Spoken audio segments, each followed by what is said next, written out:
स्वागत। मैं हरजिंदर सिंह रंधावा, तुसीं देख रहे हो पंजाब टैलीविजन और मेरे नाल ने तीन बड़े जर्नलिस्ट सरदार हमीर सिंह मेरे बिल्कुल नाल बैठे ने, इन्हां दे नाल ने senior journalist Jaspal Singh Sidhu UNI तो और साडे कोल सरदार जगतार सिंह इंडियन एक्सप्रैस तो। मैं तिन्नां नूं जिउं आया आखदा जी। ਧੰਨਵਾਦ ਜੀ। शुक्रिया जी। ਪੰਜਾਬ ਦੇ ਮੁੱਖ ਮੰਤਰੀ ਨਵਾਂਸ਼ਹਿਰ ਜ਼ਿਲ੍ਹੇ ਦੇ ਵਿੱਚ ਲੀਕ ਮਾਰ ਕੇ ਅਨਾਉਂਸਮੈਂਟ ਕਰਦੇ ਆ। ਉਹ ਕਹਿੰਦੇ ਆਪਣਾ ਹੋਵੇ ਬੇਗਾਨਾ ਹੋਵੇ, ਰਿਸ਼ਵਤ ਦੇ ਖਿਲਾਫ, ਕਰਪਸ਼ਨ ਦੇ ਖਿਲਾਫ ਜ਼ੀਰੋ ਟੋਲਰੈਂਸ। ਇਹ ਪਹਿਲਾਂ ਦਾ ਹੀ ਉਹਨਾਂ ਦਾ ਇੱਕ ਬੜਾ ਪੁਖਤਾ ਸਿਗਨੇਚਰ ਸਟੈਪ ਹੈ ਜਿਹਨੂੰ ਆਪਾਂ ਦੇਖਦੇ ਹੀ ਆਏ ਹਾਂ। ਲੇਕਿਨ ਇੱਕ ਵਾਰੀ ਫਿਰ ਉਹ ਕਹਿੰਦੇ ਆ ਕਿ ਬ੍ਰੈਕਟਾਂ 'ਚ ਅਸੀਂ ਨਹੀਂ ਦੇਖਦੇ ਕਿ ਪਾਰਟੀ ਕਿਹੜੀ ਹੈ, ਕਰਪਸ਼ਨ ਦੇ ਖਿਲਾਫ ਖੜੇ ਆ ਤੇ ਖੜੇ ਰਵਾਂਗੇ। ਉਹ ਨਸ਼ਿਆਂ ਨਾਲ ਸੰਬੰਧਿਤ ਸੀਲਬੰਦ ਰਿਪੋਰਟਾਂ ਤੇ ਵੀ ਸਾਫ਼ ਕਰ ਦਿੰਦੇ ਕਿ ਅਸੀਂ ਕਹਿਤਾ ਸਾਰੀਆਂ ਖੋਲੋ। ਇਸ ਅਪਰੋਚ ਨੂੰ ਬੜਾ ਸਕਾਰਾਤਮਕ ਤਰੀਕੇ ਨਾਲ ਲਿਆ ਜਾਣਾ ਚਾਹੀਦਾ। ਪਰ ਬੀਤੇ ਦਿਨ ਜਿਹੜਾ ਘਟਨਾਕ੍ਰਮ ਬਠਿੰਡੇ 'ਚ ਵਾਪਰਦਾ ਹੈ, ਬਠਿੰਡਾ ਰੂਰਲ ਤੋਂ ਆਮ ਆਦਮੀ ਪਾਰਟੀ ਦੇ ਰਤਨ ਅਮਿਤ ਰਤਨ, ਉਹਨਾਂ ਨਾਲ ਸੰਬੰਧਿਤ ਵਰਤਾਰਾ, ਉਹਨੂੰ ਕਿਸ ਸਾਂਚੇ 'ਚ ਕਿਸ ਤਰੀਕੇ ਨਾਲ ਵੇਖੀਏ, ਕਿਹੜੀ ਐਨਕ ਨਾਲ ਦੇਖੀਏ, ਬੜਾ ਵੱਡਾ ਸਵਾਲ ਹੈ। ਸਰਦਾਰ ਹਮੀਰ ਸਿੰਘ ਤੁਹਾਨੂੰ ਦੱਸਣਗੇ ਜਿਹੜੀ FIR ਦੀ ਇਬਾਰਤ ਹੈ ਉਹਦੇ ਵਿੱਚ ਸ਼ਿਕਾਇਤਕਰਤਾ ਕਈ ਵਾਰ MLA ਦਾ ਜ਼ਿਕਰ ਕਰ ਰਿਹਾ। MLA ਉੱਥੋਂ ਜਿੰਨਾ ਪਰਿਸਥਿਤੀਆਂ ਦੇ ਵਿੱਚ ਬੈਠਿਆ ਮਿਲਦਾ, ਵਿਜੀਲੈਂਸ ਸਰਕਟ ਹਾਊਸ ਦੇ ਵਿੱਚ ਜਿਸ ਤਰੀਕੇ ਨਾਲ ਵੀਡੀਓਜ਼ ਦੇ ਵਿੱਚ ਨਜ਼ਰ ਆ ਰਹੀ ਆ, ਜਿਸ ਤਰੀਕੇ ਨਾਲ ਕਥਿਤ PA ਜਿਹਨੂੰ PA ਮੰਨਣ ਤੋਂ ਇਨਕਾਰ ਕਰ ਦਿੰਦੇ ਨੇ MLA, ਉਹਦੀ ਹਾਜ਼ਰੀ ਹੈ, ਉਹਦੇ ਹੱਥ ਧੋਏ ਜਾਂਦੇ, ਬਾਕੀ ਸਾਰੀਆਂ ਗੱਲਾਂ। ਔਰ ਕਿਉਂ ਆਖਰ MLA ਨੂੰ ਪਿਛਲੇ ਰਸਤੇ ਥਾਣੀ ਕੱਢਿਆ ਜਾਂਦਾ, ਗੱਡੀ ਉੱਥੇ ਖੜੀ ਰਹਿ ਜਾਂਦੀ ਆ। ਵਿਜੀਲੈਂਸ ਹੁਣ ਤੱਕ ਵੀ ਸਥਿਤੀ ਕਲੀਅਰ ਨਹੀਂ ਕਰ ਪਾਈ। ਪੰਜਾਬ ਸਰਕਾਰ ਵੱਲੋਂ ਅਜੇ ਕੋਈ ਹਰਫ, ਕੋਈ ਲਫ਼ਜ਼ ਇਹਦੇ ਉੱਤੇ ਨਹੀਂ ਆਇਆ ਕਿ MLA ਦੀ ਭੂਮਿਕਾ, MLA ਦਾ ਰੋਲ। ਇਹਦੇ ਸੰਬੰਧੀ ਆਪਾਂ ਸਾਰੀ ਗੱਲਬਾਤ ਕਰਦੇ ਹਾਂ। ਵੈਸੇ ਇੱਕ ਅੱਜ ਰਾਹਤ ਦੀ ਖਬਰ ਹੈ, ਆਮ ਆਦਮੀ ਪਾਰਟੀ ਨੂੰ ਦਿੱਲੀ ਦੇ ਵਿੱਚੋਂ ਸੁਪਰੀਮ ਕੋਰਟ ਵੱਲੋਂ ਮਿਊਨਿਸਪਲ ਕਾਰਪੋਰੇਸ਼ਨ ਦੀਆਂ ਚੋਣਾਂ ਦੇ ਵਿੱਚ ਜਿਹੜਾ ਅੜਿੱਕਾ ਪਿਆ ਹੋਇਆ ਸੀ, ਜਿਹੜੇ ਨਾਮਜ਼ਦ ਕੀਤੇ ਜਾਂਦੇ ਮੈਂਬਰ, ਉਹਨਾਂ ਦੇ ਉੱਤੇ ਸੁਪਰੀਮ ਕੋਰਟ ਗੱਲ ਕਲੀਅਰ ਕਰ ਦਿੰਦੀ ਹੈ ਕਿ ਇਹਨਾਂ ਨੂੰ ਵੋਟ ਪਾਉਣ ਦਾ ਅਖਤਿਆਰ ਨਹੀਂ। ਸਵਾਲ ਇਸ ਵੇਲੇ ਸਭ ਤੋਂ ਵੱਡਾ ਕਿ ਇੰਡੀਆ ਅਗੇਂਸਟ ਕਰਪਸ਼ਨ ਦੇ ਵਿੱਚੋਂ ਨਿਕਲ ਕੇ ਆਈ ਪਾਰਟੀ ਲਈ ਸੰਕਟ ਬਹੁਤ ਵੱਡਾ ਕਿ ਪੰਜਾਬ ਚੋਂ ਕਰਪਸ਼ਨ ਖਤਮ ਕਿਵੇਂ ਹੋਵੇ। ਚੰਦ ਕੁ ਸਿਆਸਤਦਾਨਾਂ ਦੇ ਖਿਲਾਫ ਆਮਦਨ ਤੋਂ ਜ਼ਿਆਦਾ ਜਾਇਦਾਦ ਬਣਾਉਣ ਦੇ ਮਾਮਲਿਆਂ ਨਾਲ ਗੱਲ ਨਹੀਂ ਤੁਰਨੀ। ਗੱਲ ਤਾਂ ਹਰ ਥਾਣੇ ਕਚਹਿਰੀ ਦੇ ਵਿੱਚੋਂ ਜਦੋਂ ਲੋਕ ਨਿਧੜਕ ਹੋ ਕੇ ਬਿਨਾਂ ਪੈਸੇ ਦਿੱਤਿਆਂ ਕੰਮ ਕਰਵਾ ਲੈਣਗੇ, ਗੱਲ ਤਾਂ ਉਦਣ ਤੁਰਨੀ ਆ। 11 ਮਹੀਨੇ ਹੋ ਗਿਆ ਭਗਵੰਤ ਮਾਨ ਜੀ, ਅਜੇ ਆਖਰੀ ਗੱਲ ਤੁਸੀਂ ਕਰਨੀ ਆ। ਤੁਹਾਨੂੰ ਅਗਲੀ ਇਲੈਕਸ਼ਨ 'ਚ ਜਾਣ ਤੋਂ ਪਹਿਲਾਂ ਪੰਜਾਬ ਦੇ ਲੋਕਾਂ ਨੂੰ ਯਕੀਨ ਦਿਵਾਉਣਾ ਪਊਗਾ ਕਿ ਤੁਸੀਂ ਬਹੁਤ ਸਾਫ਼ ਸ਼ਫਾਫ ਹੋ। ਸਰਦਾਰ ਹਮੀਰ ਸਿੰਘ ਜੀ, ਮੈਂ ਗੱਲ ਬਿਲਕੁਲ ਲੰਬੀ ਨਾ ਕਰਾਂ ਕਿਉਂਕਿ ਤੁਸੀਂ ਉਸ FIR ਦੀ ਇਬਾਰਤ ਦੇਖੀ ਹੈ। ਸ਼ਿਕਾਇਤਕਰਤਾ ਜਿਸ ਤਰੀਕੇ ਨਾਲ ਸ਼ਿਕਾਇਤ ਕਰ ਰਿਹਾ, ਜੋ ਘਟਨਾਵਾਂ ਦਾ ਸਿਲਸਿਲਾ ਸੀ, ਜਿਸ ਤਰੀਕੇ ਨਾਲ ਵਿਰੋਧੀ ਦੋਸ਼ ਲਾ ਰਿਹਾ, ਤੇ ਜਿਹੜਾ ਕਲੇਮ ਆਮ ਆਦਮੀ ਪਾਰਟੀ ਦੇ ਕਰਤਾ ਧਰਤਾ ਭਗਵੰਤ ਮਾਨ, ਪਾਰਟੀ ਦੇ ਕਰਤਾ ਧਰਤਾ ਵੀ ਪੰਜਾਬ ਦੇ ਮੁੱਖ ਮੰਤਰੀ ਜਿਸ ਤਰੀਕੇ ਦਾ ਕਲੇਮ ਰਿਸ਼ਵਤ ਨੂੰ ਲੈ ਕੇ ਕਰ ਰਿਹਾ, ਉਹਦੇ ਸੰਦਰਭ ਵਿੱਚ, ਉਹਦੇ ਨਜ਼ਰੀਏ ਤੋਂ ਕੱਲ ਦੇ ਵਰਤਾਰਿਆਂ ਨੂੰ ਕਿਵੇਂ ਵੇਖੀਏ? ਜਦੋਂ ਕੱਲ ਦੀਆਂ ਖਬਰਾਂ ਆਉਣੀਆਂ ਸ਼ੁਰੂ ਹੋਈਆਂ ਤਾਂ ਉਦੋਂ ਤੋਂ ਇਹ ਲੱਗਣ ਲੱਗ ਗਿਆ ਸੀ, ਕੋਈ ਕਹਿੰਦਾ ਸੀ MLA ਗ੍ਰਿਫਤਾਰ ਹੋ ਗਿਆ, ਕੋਈ ਕਹਿੰਦਾ MLA ਦੇ PA ਦਾ ਗ੍ਰਿਫਤਾਰੀ ਹੋ ਗਈ। ਪਰ ਚਲਦੇ ਚਲਦੇ ਛਣ ਗਈ 10 ਵਜੇ ਰਾਤ ਨੂੰ ਇੱਕ ਵਿਜੀਲੈਂਸ ਦਾ ਪ੍ਰੈਸ ਨੋਟ ਆਉਂਦਾ ਔਰ ਜਿਹੜੀ FIR ਤੇ ਆਧਾਰਿਤ ਹੈ, ਤੇ ਉਹ ਪ੍ਰੈਸ ਨੋਟ ਇਹ ਕਹਿੰਦਾ ਕਿ ਇਹ ਇੱਕ ਰੇਸ਼ਮੀ ਗਰਗ ਨਾਂ ਦਾ ਬੰਦਾ ਫੜਿਆ ਜਾਂਦਾ ਔਰ ਉਹ ਤਾਂ ਬਾਰ-ਬਾਰ ਲਿਖਿਆ ਕਿ ਉਹਨਾਂ ਦਾ PA ਹੈ, ਨਿੱਜੀ ਸਹਾਇਕ ਹੈ। ਇੱਕ ਅਫੀਸ਼ਲ ਵੀ ਹੁੰਦਾ ਕਿ ਇੱਕ ਨਿੱਜੀ ਸਹਾਇਕ ਹੁੰਦਾ ਜਿਹੜਾ PA ਪ੍ਰਾਈਵੇਟ ਰੱਖ ਲੈਂਦੇ ਨੇ ਪੋਲੀਟੀਕਲ ਬੰਦੇ। ਪਰ MLA ਸਾਹਿਬ ਬਾਅਦ ਦੇ ਵਿੱਚ ਕਹਿੰਦੇ ਨੇ ਕਿ ਮੇਰਾ ਕੋਈ PA ਨਹੀਂ ਹੈ, ਮੈਂ ਇਹਨਾਂ ਨਾਲ ਇਹਨਾਂ ਦਾ ਕੋਈ ਸੰਬੰਧ ਨਹੀਂ ਹੈ। ਇੱਕ ਤਾਂ ਇਹ ਚੀਜ਼ ਆਉਂਦੀ ਹੈ। ਹੁਣ ਸਵਾਲ ਇਹ ਹੈ ਕਿ ਕੀ ਇਬਾਰਤ ਜਿਹੜੀ ਚੱਲਦੀ ਹੈ, ਜਿਹੜੀਆਂ ਘਟਨਾਵਾਂ ਨੇ, ਜਿਹੜੀਆਂ ਵੀਡੀਓ ਸਾਹਮਣੇ ਆਈਆਂ ਨੇ, ਉਹ ਨਹੀਂ ਇਹ ਕਹਾਣੀ ਕਹਿੰਦੀਆਂ ਕਿ MLA ਸਾਹਿਬ ਦਾ ਉਹਨਾਂ ਨਾਲ ਕੋਈ ਸੰਬੰਧ ਨਹੀਂ ਹੈ ਜਾਂ ਕੋਈ ਇਹੋ ਜਿਹੀ ਗੱਲ ਨਹੀਂ ਹੈ। ਹੁੰਦਾ ਕੀ ਹੈ ਕਿ ਜਦੋਂ ਵਿਜੀਲੈਂਸ ਜਾਂਦੀ ਹੈ, ਮੈਨੂੰ ਇਹੀ ਲੱਗਦਾ ਕਿ ਉੱਪਰ ਤੱਕ ਪਹਿਲਾਂ ਹੀ ਰੀਚ ਨਹੀਂ ਹੋਈ। ਅੱਜ ਮਤਲਬ ਉੱਪਰਲੇ ਅਫਸਰ ਵੀ ਕੋਈ ਬੋਲਣ ਲਈ ਸ਼ਾਇਦ ਤਿਆਰ ਨਹੀਂ ਹੈ, ਇਸੇ ਕਰਕੇ ਕਿਉਂਕਿ ਉੱਪਰ ਤੱਕ ਪਹਿਲਾਂ ਪਹੁੰਚ ਨਹੀਂ ਹੈ। ਜਦ ਉੱਥੋਂ ਸਰਕਟ ਹਾਊਸ ਚੋਂ ਉਠਾ ਕੇ ਬੰਦੇ ਨੂੰ ਲਿਜਾਂਦੇ ਨੇ, ਉਸੇ ਨੂੰ ਗਰਗ ਨੂੰ, ਰਸਮੀ ਗਰਗ ਨੂੰ, ਇੱਕ ਗੱਡੀ ਤੱਕ, ਗੱਡੀ ਦੇ ਵਿੱਚ ਪਏ ਹੁੰਦੇ ਨੇ ਪੈਸੇ ਤਾਕੀ ਦੇ ਐਨ ਨਾਲ ਲੱਗਦੇ, ਜਿਹੜੀਆਂ ਉਹ ਰੱਖੀਆਂ ਹੁੰਦੀਆਂ ਨੇ ਬੋਤਲਾਂ ਰੱਖਣ ਨੂੰ ਚੀਜ਼ਾਂ, ਤੇ ਉੱਥੋਂ ਚੱਕਦੇ ਨੇ ਤੇ ਇੱਕ ਪ੍ਰਾਈਵੇਟ ਸਰਕਾਰੀ ਗਵਾਹ ਵੀ ਲਿਆਉਂਦੇ ਨੇ। ਤਾਂ ਉਦੋਂ ਬਾਅਦ ਇੱਕ ਬੰਦਾ ਪੁਲਿਸ ਅਫਸਰ ਲੱਗਦਾ, ਉਹਦੇ ਕੋਈ ਸਿਵਲ ਕੱਪੜੇ ਪਾਏ ਹੋਏ ਨੇ, ਉਹ ਨਾਲ ਕਿਸੇ ਨੂੰ ਕਹਿੰਦਾ, ਸਾਹਿਬ ਇਹ ਤਾਂ ਬਹੁਤ ਵੱਡੀ ਗੱਲ ਨਿਕਲੀ, ਇਹ ਤਾਂ 4-4.5 ਲੱਖ ਦਾ ਮਾਮਲਾ ਹੈ, ਵੱਡਾ ਮਾਮਲਾ ਫੜਿਆ ਗਿਆ ਅੱਜ ਤਾਂ। ਇਹਦਾ ਮਤਲਬ ਉਹ ਬਹੁਤ ਉੱਪਰਲੇ ਸਾਹ ਤੱਕ ਉਹ ਗੱਲ ਨਹੀਂ ਗਈ ਹੋਣੀ, ਉਹ ਨੇੜਲੇ ਸਾਹ ਤੱਕ ਗੱਲ ਸੀਗੀ ਉਦੋਂ ਤੱਕ, ਉੱਪਰਲੇ ਸਾਹ ਤੱਕ ਉਦੋਂ ਬਾਅਦ ਗੱਲ ਸ਼ੁਰੂ ਹੁੰਦੀ ਹੈ। ਫਿਰ ਉਹ ਬਿਠਾਉਂਦੇ ਨੇ ਲਿਆ ਕੇ ਉਹਨਾਂ ਨੂੰ, ਉਹ ਉਹਨਾਂ ਨੂੰ ਬਿਠਾਉਂਦੇ ਨੇ ਲਿਆ ਕੇ ਇੱਕ ਕਮਰੇ ਦੇ ਵਿੱਚ ਐਮਐਲਏ ਬੈਠੇ ਨੇ ਤੇ ਐ ਨਾਲ ਦੂਜੇ ਸੋਫੇ ਤੇ ਬਿਲਕੁਲ ਨਾਲ ਕਰਕੇ ਦੋਨੋਂ ਜਾਣੇ ਬੈਠੇ ਨੇ ਰਸਮੀ ਨਾਲ।